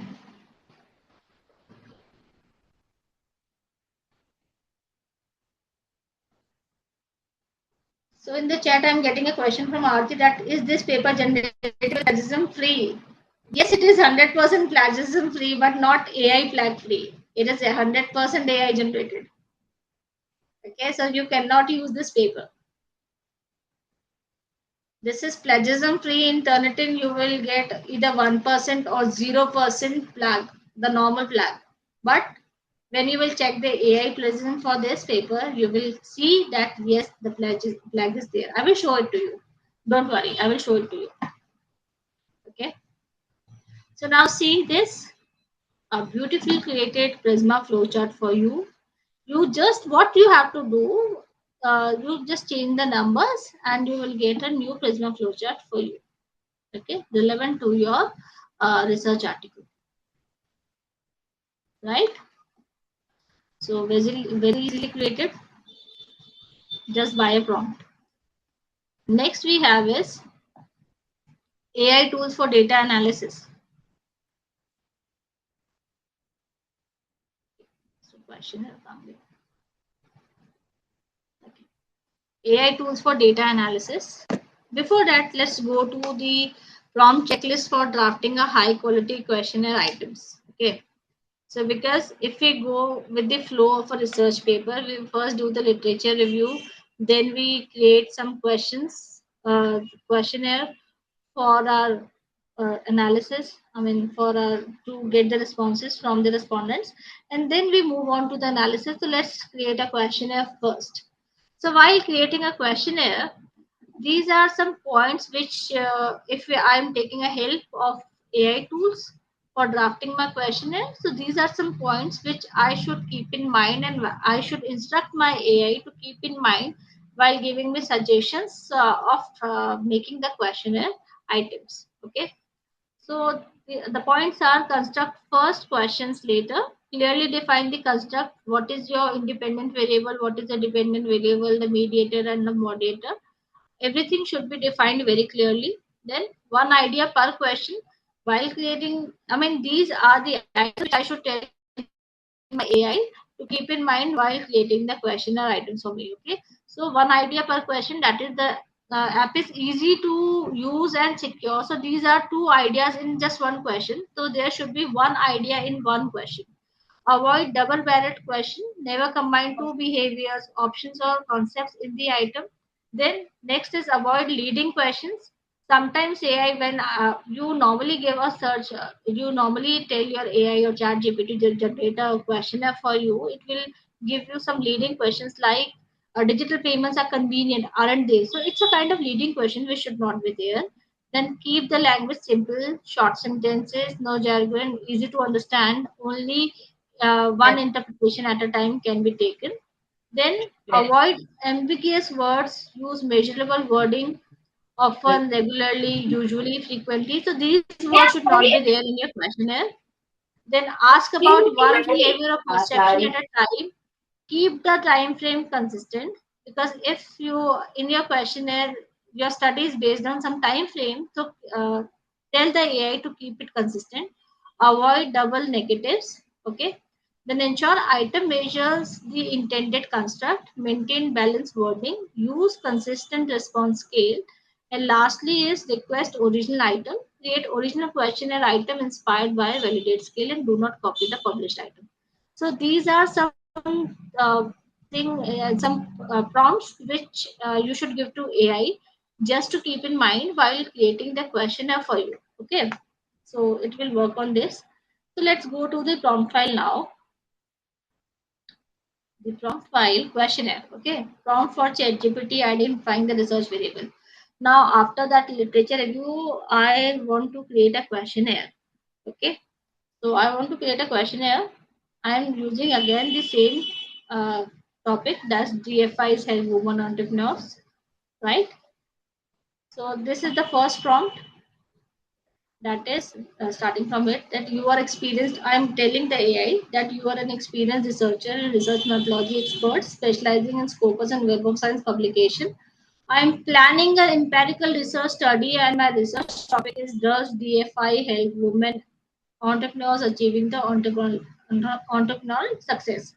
Now analyze the uploaded research paper. Here I have to upload my research paper with this prompt. Okay, I will show you. I have everything done with me. So I will show you how to go about it. Then you can use it. So if you want to give here, if you want to give it a different topic, you can always give it. You can change it, and the prompt will be same. Okay. So analyze the uploaded research papers and perform the following tasks systematically. Identify the research problem, address in literature, identify the all major construct discussed across the studies, classify the construct into IV, DV, mediating, moderating, and control variables. For each variable, provide the variable name, definition, why it is important, why it fits this category, supporting literature, frequently used dimension, common measurement scale, and many more things are there. Then suggest these three possible conceptual models. Then recommend the most suitable model for publication and suggest the most appropriate theory supporting the proposed relationship. Next step is identify the variables that have been overused in the previous studies and recommend more novel alternatives. So it will give you more novel alternatives variables. Then suggest additional variables that could improve the originality and publication potential of the study and present the result in the following table. Okay, this is my first prompt. So in you can always copy this prompt and just change the title over there, whatever you want to do, and then it will give you the results like this. Okay, that's a research methodology. I will show it to you.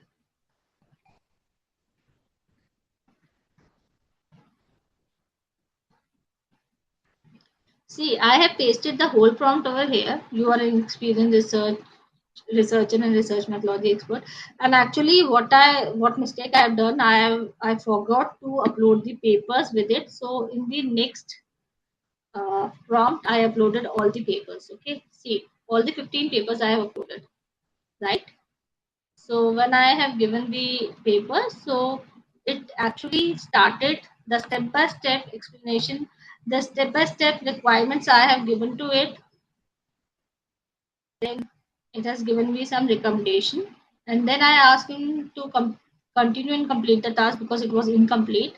So step one, it has found a research gap, the construct for me, all the constructs, the dependent variable, the independent variable, the mediators, the moderators, the control variable, the detailed variable analysis is there, why these variables are important and how they are connected, everything is there. So now see, everything is there, beautifully written. I mean, because I have to draft a questionnaire, then I in the last I asked it to give it in a table form, so it has given me it in a table, summary table. Okay, so the IV, the DV, why selected, what are the dimension, what are the common scale, and the supporting studies it has given to me already. Supporting studies are from the research paper which I have uploaded in the chat. Okay, so next is go to my next prompt, that is critically evaluate the proposed conception model as a reviewer for Q1's Focus Journal. Identify the strengths, weakness, missing variable, missing theories, missing relations, practical relevance, novelty, and publication potential, and suggest improvement to make the framework suitable for the publication in high impact journal. So I gave it this prompt. You can please try this prompt later on because it will take time to generate. And step by step it will do. After that, the next prompt is based on the proposed conceptual model, suggest research objective, research question, hypothesis, conceptual framework, expected relationship, appropriate research techniques, and recommend sample population. So it will give you everything. Use this prompt, please. Okay. Then after the questionnaire prompt, write, develop a questionnaire based on the proposed conceptual model. Requirements used previously, validate measurement scale only. Mention the original author for every construct. Then is use 5-point Likert scale. If you want to change it, you can. Then group item wise construct, include demographic question, identify reverse coded items, then present the questionnaire in a table. Also mention the number of items per construct, origin, source, reliability reported in previous study, and suggest modification for the current study. And last is then validation prompt is to be given for double barrel check question. The things which I already told you in the slide, leading question, ambiguous wordings, social desirability, redundant items and all. Okay. And if you don't want to use all these prompts, now you can take the help of this short prompt which has given to you. So if you don't want to go step by step, then you can use it, but the answers will be different. Okay, I will suggest you to go step by step, and let me show you to the final part. Okay, so in the last, it has given me a beautifully drafted questionnaire which I can take use it in my study, but yes, I can always modify it as per my requirement. Okay, so coded everything in the constructs, each and every construct, the question for each and every construct, the number of items in each construct, even the reliability also it is giving. Okay, expected. Then control variables, divide coded items, everything is there. And in the last, what I did after giving all this, I asked ChatGPT to give everything in a doc file. So it just given me in a doc file. Let me show you because I have already downloaded it. This is the thing. Okay. So now see. So this is the research framework package. The title, proposed conceptual framework, the IVDV, mediator, moderator, everything is there. All the variables, the number of items in each of the variable is written. Okay, what dimensions it has included. Of course, if I want to change anything on the basis of the literature, I can always give it a command and to change it. The research objective, the research question, hypothesis, questionnaire, the as per the dimension, all the variables, it is giving me the detailed questionnaire, the demographic variables, and everything is there. And also, it is giving me some recommended data analysis tools. Okay, so you can take the help of AI to generate your questionnaire like this. Fine. Moving ahead, this is the final prompt. Okay. Now moving back is AI tools for data analysis. So once your literature review is done, and this one. Once your literature review is done, and you have created a questionnaire for your research paper or for your dissertation or whatever you are doing, then you just collect your data. And what after that? You can always use the AI tools for your data analysis. And the first tool we are using is Julius.ai, right?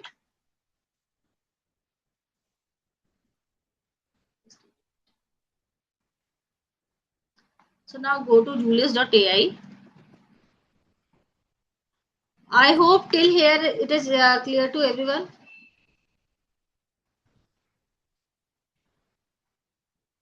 Is it clear to everyone? Yes, sir. You can text on chat for calls. And I am checking the chat box.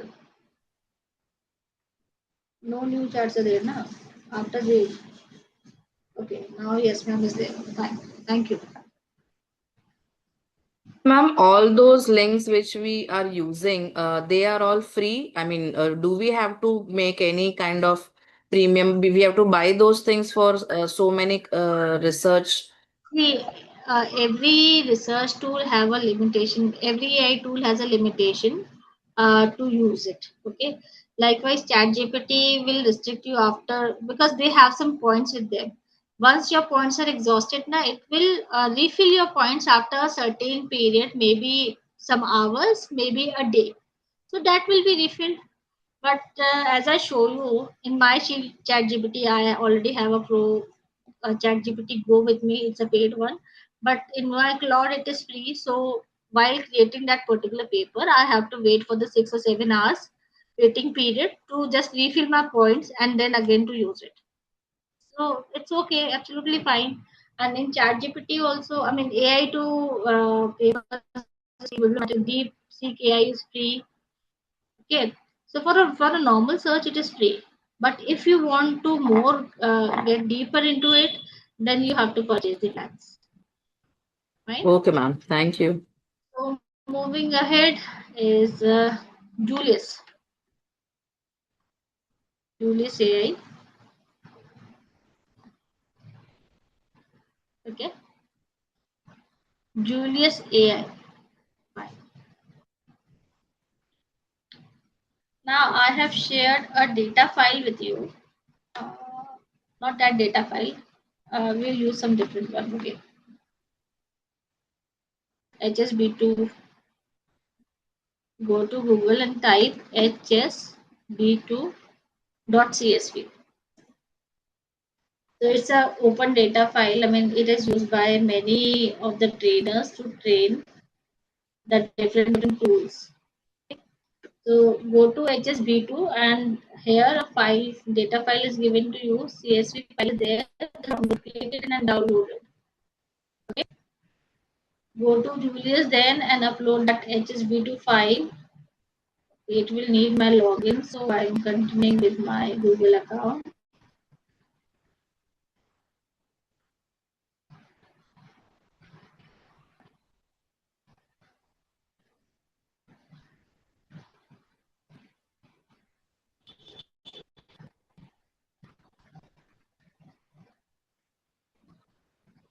So likewise, this tool is giving me 25 credits only.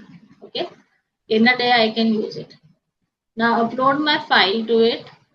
That whatever data file you have. So I'm uploading this HSB2 file.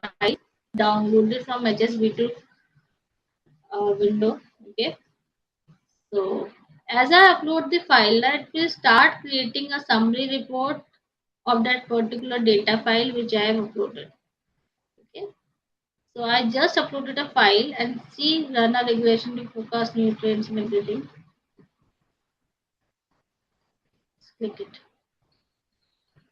It will create, it will show me a report. Okay.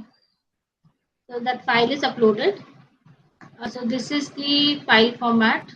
I mean, this is the type of file I have. And if I will just click it, so it will create a report for me.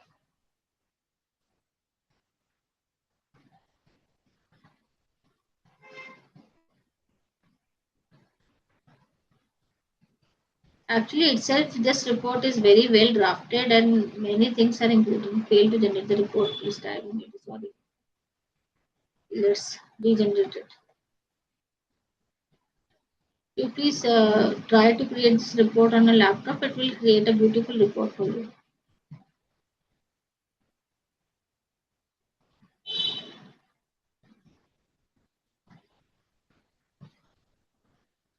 Many things, I mean, correlation, the descriptive analysis, many things are there in this report. I don't know why it is not creating.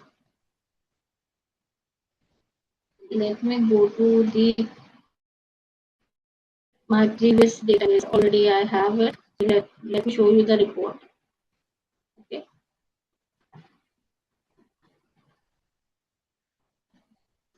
So this spreadsheet and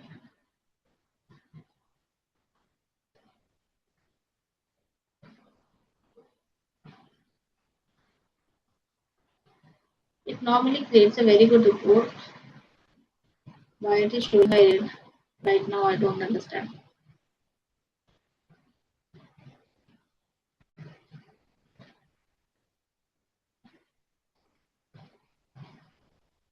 Is it reliable and authentic to do analysis via AI? See, if you want to just generate the descriptive graphs or take the correlation and everything, I mean, it is reliable enough. You can use that figures in your paper. Not a problem at all. It is not generating. Still, let me go to my new chat again and show you. Now go to the prompt file.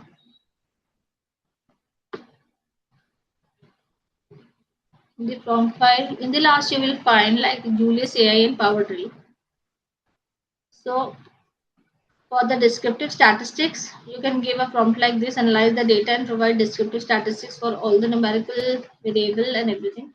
I mean, this is actually related to this file only. So you can create a prompt like this and paste it, enter. My prompts are exhausted for today.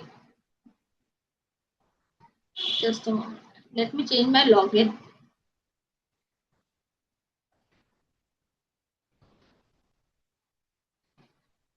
because I show this in many of the workshops, so my prompts are exhausted. But yes, you are using it for the first time, so you can paste the prompt and press enter. You will get the graphs.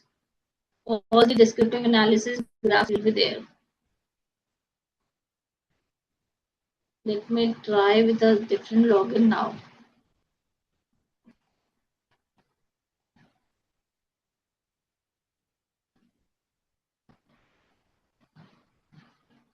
I think I have used this one also. Just a moment. I will request you to please check with your login. Paste the prompt, download the file, paste the prompt, and do it.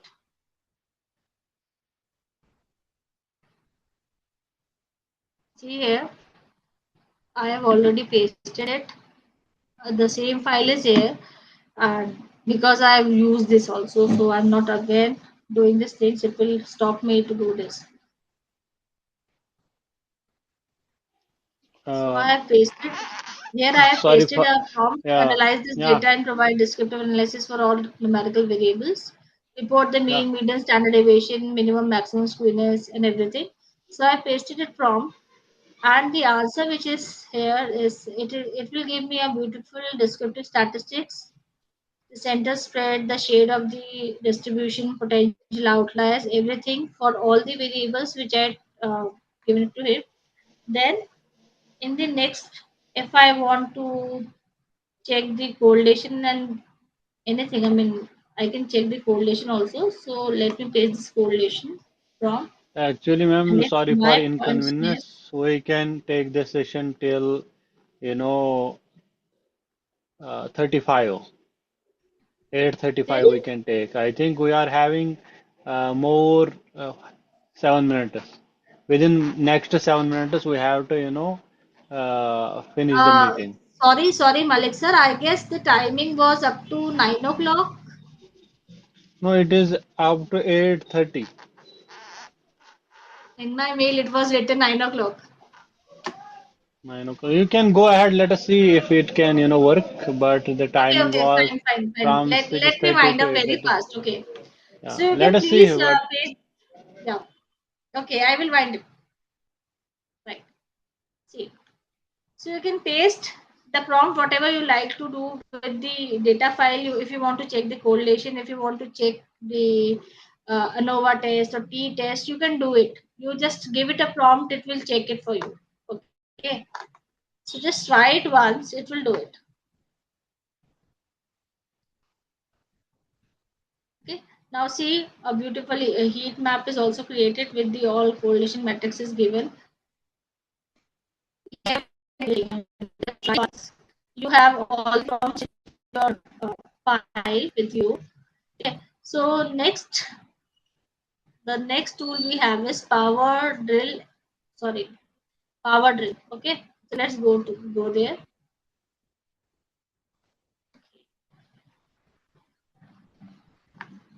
Power Drill. Power Drill AI for data analysis.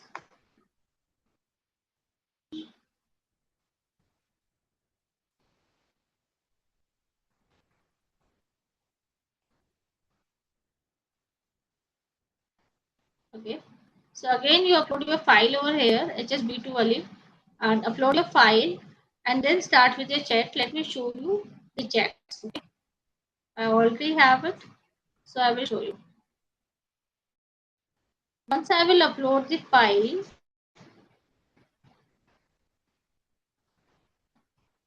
again this will also give me a data summary. You can see this report, a beautiful created report. It was once I upload the file, now it will automatically create a report for me. If I want to use something from this report, I can definitely use it. See, a detailed report with the correlation heat map, everything is there. So you can check this report in detail.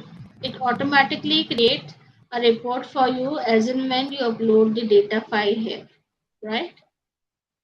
Then then I started pasting some of the prompts and it will give me the answer as per my requirement.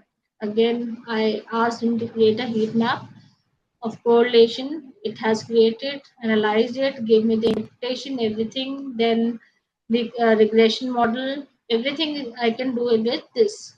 Okay. Again, it's a free. It's free. If you want to upgrade it, then some upgrade plans are always there. But if you want to use it free, you can do it. Okay. Change your login and start doing it. It's okay. Absolutely fine. Then come the next tool we have is SemWise. See, we don't have much time to show you SemWise, but if you are using SEM analysis in your research work, so you should please go to YouTube and check the videos for this SemWise. This is a very good AI tool for creating the SEM models. If you are using Smart PLS or you are doing work on MOS, okay, so this is a very easy uh, software to use your SEM analysis, to do your SEM analysis. Since I don't have much time today, so I will not go with it. Okay, so moving next is prompt checking for humanizing your academic writing. So many of you ask in between that we are generating this text and it is not humanized. So actually, how the AI tools check, checks that whether the text we are giving to them for checking is AI generated or not. So these are few things which, if it is kept in mind, if we are redrafting our text as per these guidelines, then definitely your AI will not detect your AI plan. So what is the problem with the AI generated text is AI generated text usually have a very similar kind of length in the of the sentences, and the AI generated text use either a active voice or a passive voice. So these are some prompt checklists for humanizing your academic writing. First is very sentence length, that whatever, if you want to generate some text with your AI, so give these prompts first for generating, before generating your text. Okay, so the AI should use a very strength length, that is use mix of short, medium, longer explanatory sentences. Use a mix of active and passive voices. Normally, your AI tools use a very perfect grammar. So tell them to avoid the perfectly uniform grammar. Avoid overly polished or repetitive AI style writing. Then tell your AI to use the natural academic language and avoid robotic transition and repeated phrasing. Tell your AI to avoid your repetitive sentences openings, that is, don't repeatedly start with furthermore, moreover, in addition, because we normally see the text generated by AI usually use these kinds of words. Then teach your AI to replace AI favorite words and phrases. Tell it to avoid overused LLM expressions such as delve into, leverage, robust, seamless. These are the favorite words of your AI. Then tell it to avoid the repetition, that is, do not repeat the same kind of word sentence pattern in the transitions. Teach your AI to use the domain specific terminology instead of the generic AI generated wordings. Maintain logical flow, add critical analysis, support every claim, cite the literature, and preserve the original meaning of your work. So, if we are giving such kind of prompt to our AI to humanize our academic writing, so definitely it will help you a lot. So, go to the prompt file and you will find here a prompt already written for you. This is the prompt for AI plaque for humanizing academic writing, and it includes everything which I told you in my slide. Okay, the active passive voice and everything, the favorite keywords and everything. So you can use this prompt to humanize your text. But let me tell you, it will not 100% humanize your text. It will not. You have to work at your own for this. And let me show you one thing: how to check your text for AI Black for free with software. So this was the abstract. This was the paper written by AI for me. And in my prompt file, in my file shared with you, I did this.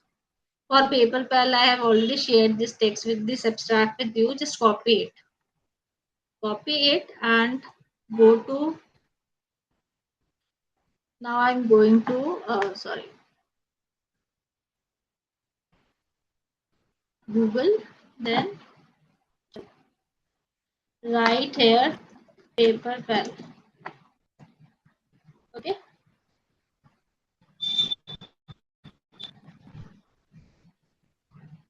I'm going to paper pal.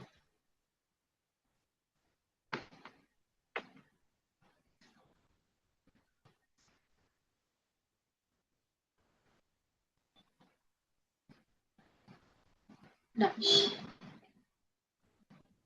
Now it wants me to upload the file. Okay. So please copy this will not go here. I will upload my file here. Session research for paper file. So now it will start checking the plagiarism, the AI flag for me. Again, it's a free software available. Okay. Now it is checking it. With the updated version, you can check the grammar, the references as well. So in the free version, it will check the flag and the AI detection. Okay. So it is doing it.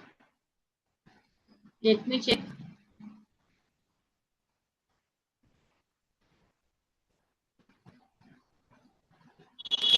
So flag is 0% and AI is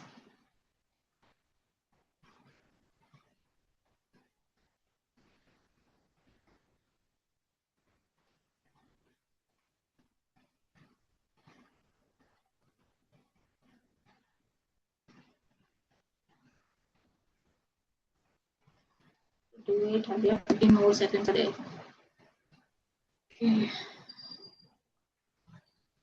It is checking the AI. So somebody of you asked me what about the plagiarism? See, it is showing 0%.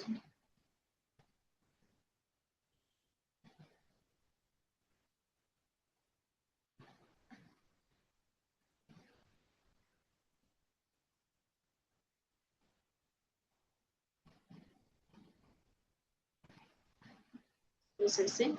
75% is showing. This is a free software which could detect your AI, but let me tell you very frankly, it will not give you the accurate result. If you, the Turnitin report is best for detection of AI, and if you want to use another free software that is more perfect than it, let me show you. That is right Turnitin. Sorry, here I'm writing right here. Turnitin plagiarism checker. Okay. Right, Turnitin plagiarism checker, and then let me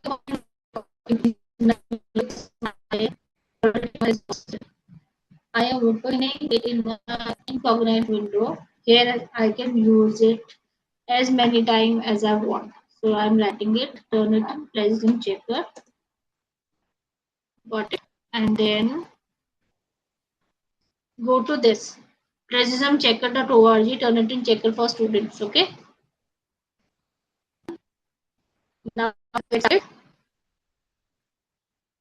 you can accept the cookies, doesn't matter. Paste your text here and check. See, Paperpal was showing me that it is 75% AI generated. It will give you an exact report. And as you know, that paragraph was 100% AI generated. My abstract was 100% AI generated. I have not written a single line in it. This free AI tool is very much authentic, I will say. It will give you a very exact report of your AI generation percentage, but it will check only 2 pages at a time, almost 350 words it will check. So you can do it in step by step. You can always open it in the incognito window and again paste your, always right click it, go in new incognito window open it, and then paste your text over there, and you can check your AI plan. Now it will give me my report. Just wait for it. Well, lecture, I will just take 10 minutes more and will wind up. See, it is 99. It is showing me similarity is 0% and the AI total is 99.67. That paper file was showing me just 75 and it is showing me 99.67. Let me tell you very frankly, in paperfile you can upload the whole paper at a glance at once and you can check it the AI total, but the report generated by it is not very authentic. You can always use this plagiarism checker, right? Turn it in plagiarism checker and then paste 2 pages at a time and get your paper checked if you want to get it in the report in free. Okay. The next thing which I have for you, I mean, I am winding it up very quickly now. So now these, you must already be knowing it. So these are the top general finder tools, AI based tools, wherein you paste your abstract, wherein you upload the details of your paper, and they will find the best fitted journal for your research, the best match for your abstract, the best match for your paper. You just put your keywords, your abstract over there and they will find it. So this is for Springer Web of Science. One more is there, Jane, General Author Name Estimator. Then elsewhere you might be knowing, widely you might be knowing, Sage Journals. Then Adams, Journal Selector, Publons, Paperpal Journal Finder, and Scopus sources. So these are some journal finders which use your AI to find the best fit journal for you. You can always try it. And in the last, this is a very beautiful book by Six Golden Rules for Writing Scopus Q1, Q2 research paper. I found it somewhere. So I just think of to share it with you because there were 6 rules to write a very good paper. First rule is to start with the researchable problem with some clear contribution.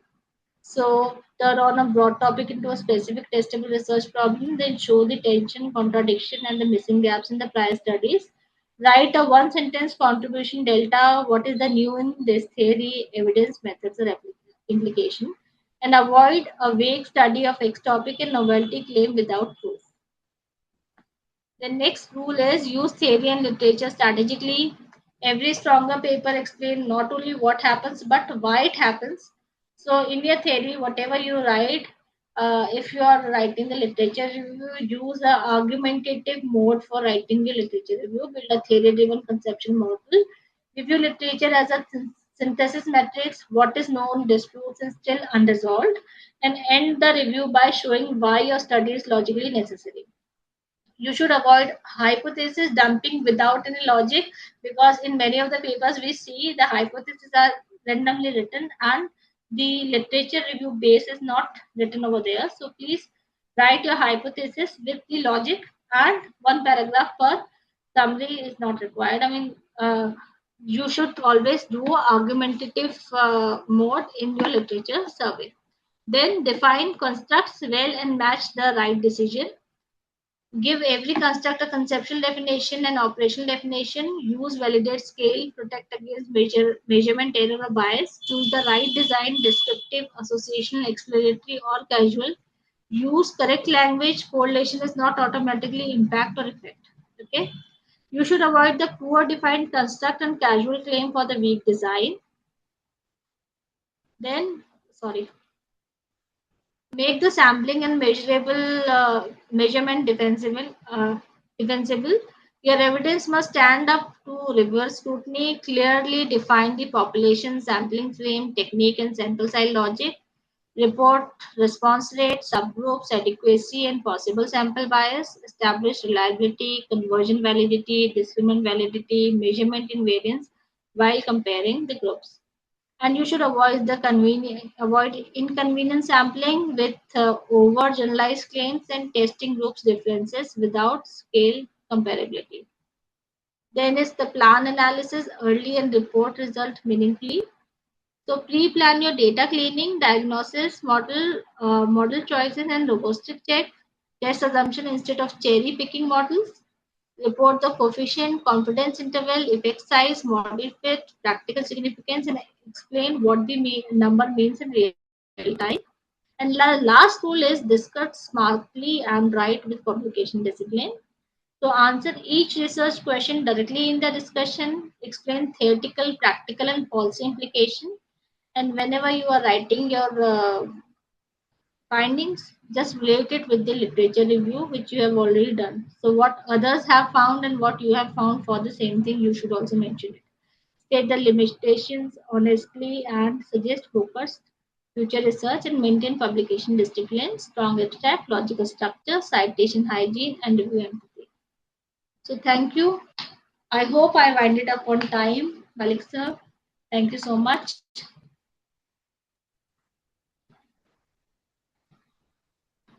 Thank you so much, ma'am. So, dear participants, we are open for the Q&A sessions. So, if you have any questions, you can raise. Ma'am, we have already one questions from Dr. Gohar Ahmed Wani.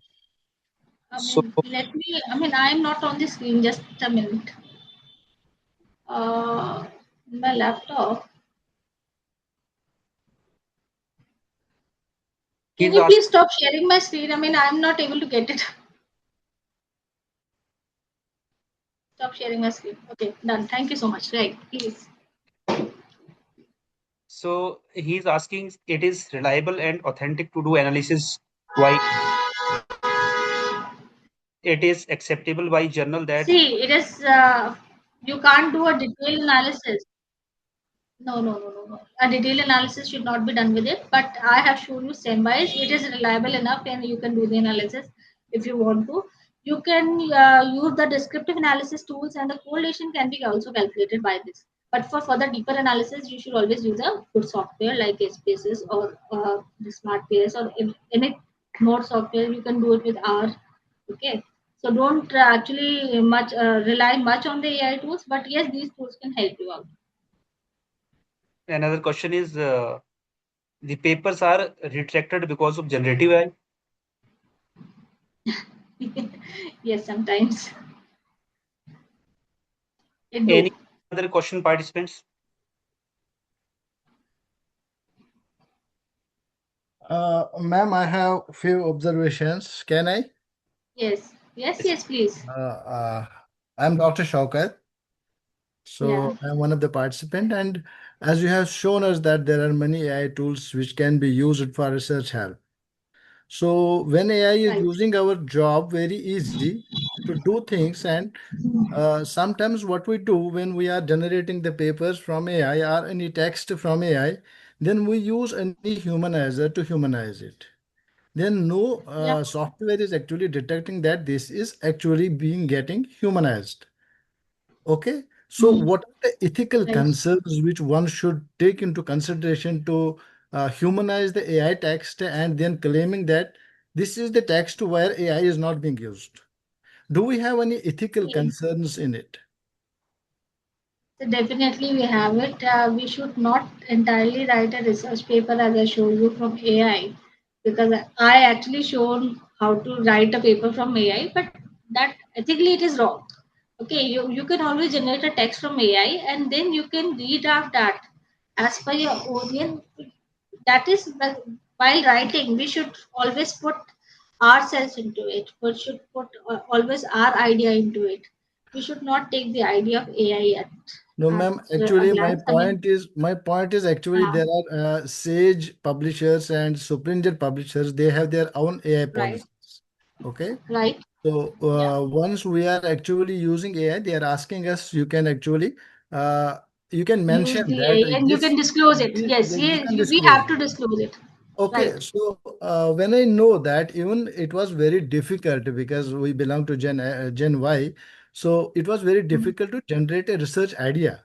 Now it is very Yeah, easy. It's not it is to very see easy. the university Exactly very to go easy. to the professor. It's very easy to come out there with the idea. But when we Right. are sharing some small idea to AI, don't you think that we are actually selling our idea at a zero cost, zero price? So that is true. But we have to go with the flow, na? Our students are using it. Everyone is using it. So it's. If you are using AI in a boundary, then it is ethical enough. Why not we? Why we should not use it? I mean, we should go with the flow. Yeah, When it is that is helping what I us, when it is what helping us, yeah, right, ma'am. That's actually what I was actually worrying, that now it is very easy to do research. I think so, right. because now it is It is it's easy. It is easy, all is ready made. But I think there right. may be some ethical laws at a global level, or there should be laws. So I don't universities know. are creating their own policies, and as well as the journals are also telling you to disclose what which AI tool you are using for that particular research paper. I mean, using AI, as already I told you in my ethics slide, that using AI for the literature review and finding, doing a literature search, it is okay. But for the analysis and for writing the interpretation, if you are doing analysis with AI, then also it is okay, but don't write the interpretation by the AI. Just write it yourself, because a humanized text should be there. I mean, you have to do it by your own so that you can claim that okay, this is my research work. Anyways, ma'am, it was very fantastic lecture. Yeah, many things we have learned, which are very new, but Thank you. same. We are actually fed up with. We are actually afraid that how to use it and should we use it. Okay, so Sir, very let nice. me tell you very frankly, I mean, using AI is not 100% unethical. We should use it. I mean, I am also an educator, I am also an academician, I am also doing some research, and I also do use it. Ma'am, And I also I guide my think students everyone use is it. using now. Everyone is No, no, using. I also guide my students to use it. I actually guide my students to use it. Why not to use it? I mean, if they can get a deeper insight about something, then they should use it, of course. Thank you, ma'am. Thank you. So nice of you. Yeah. I Thank you. would like to add one point here. Yeah. The concept of using AI is to enhance learning rather than bypassing learning. So that is Right. the cracks that we must go with the available technology which is evolving.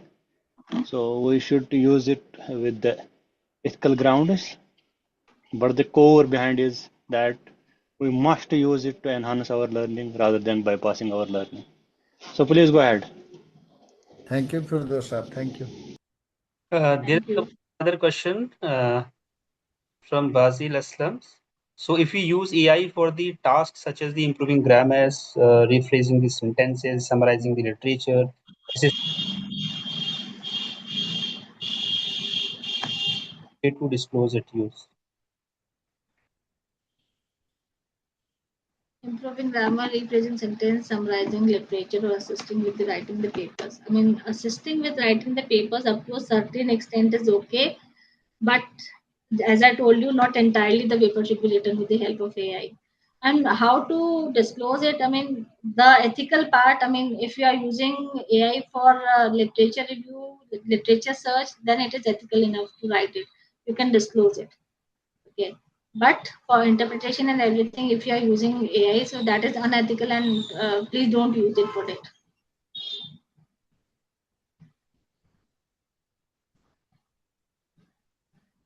So, I You think should you can always write the tools which you are using. I mean, if you, for the literature review, for if you are using open knowledge map, if you are using thematic literature, it is okay for them. so. Yes. I think there is Anything no else? any questions from the participants. So, as we come to the end of this today's sessions, I would like to express my heartfelt gratitude to our esteemed resource person, Dr. Ankita Chaturvedi, for such an enriching, practical, and inspiring session. So, ma'am, today's live demonstration on the AI-powered research tools like Open Knowledge Maps, Semantic Scholars, Research Rabbit, Gemini Notebook, SciSpace, and Paper Finder, DeepSeek, and for the some AI tools for the data analysis like Cloud AI, data analytics, yeah, like Julius, PowerTrail, uh, Samwise. So these tools give all of us, valuable insights into how we can use, this AI in the research journey smarter, faster, and more effective. So more importantly, this emphasizes on the responsible and ethical use of AI, remind us that while technology can be powerful research companion, the originality critical thinking, and integrity of the researcher will always remain at the heart of the quality of the research. So we should focus on using ethically, so we can, make it, very, quality based. So on the behalf of Jammu and Kashmir Association, SSHI, our collaborating institutions, I sincerely thanks you for sharing your knowledge, experience, and practical expertise. And we are truly grateful for your time and your inspiring contribution to this faculty development program. So I would also like to extend my sincere appreciation to all the participants for your active participations, thoughtful questions, and enthusiastic engagement throughout today's session. Your curiosity and interaction made this session even more meaningful. And with this, we conclude day 7 of our faculty development programs. And we look forward welcoming you all, next sessions. And over to Firdaus sir. Thank you very much, ma'am, for sharing such a comprehensive session where we almost completed so many AI learnings and AI different AI platforms. So it was a great pleasure on behalf of Jammu and Kashmir Economic Association to have you as a resource person. We are looking forward for more such events. I would also like to share my special gratitude to Dr. Sharif for attending so actively and from start to end, add the great insights and your deliberations are well noted, and we are also looking forward with such more events. So in conclusion, if I had to summarize, because there are two important questions which have been raised, that whether we should learn AI and what are the ethical grounds. So there are written ethical grounds as per the publication side is concerned. And if somebody is writing paper with AI, it is easy to catch him when we are going to discuss about what is the limitation of your paper, how you have drafted the concept. And even good journalists, they can track it easily by giving review commenters. So people who are writing papers with AI, they fail to publish it in good journals. As good journalists, they can filter it from abstract and all. So there are mismatches. So lastly, which we are learning that AI is to enhance our learning rather than bypassing. So that is the that is a tool which we have to use for our self empowerment rather than it will make or kick us outside the system. So with these words, we are thanking. Again sharing my special gratitude on behalf of Jammu and Kashmir Economic Association, SSI International, Global South Research Firm, Crescent University, School of Business, Manav Rachna University, Vocational College, University of Delhi. So we are thanking all the participants and resource persons for this joyful event. So I am stopping the recording now, and I would like to take a group photo.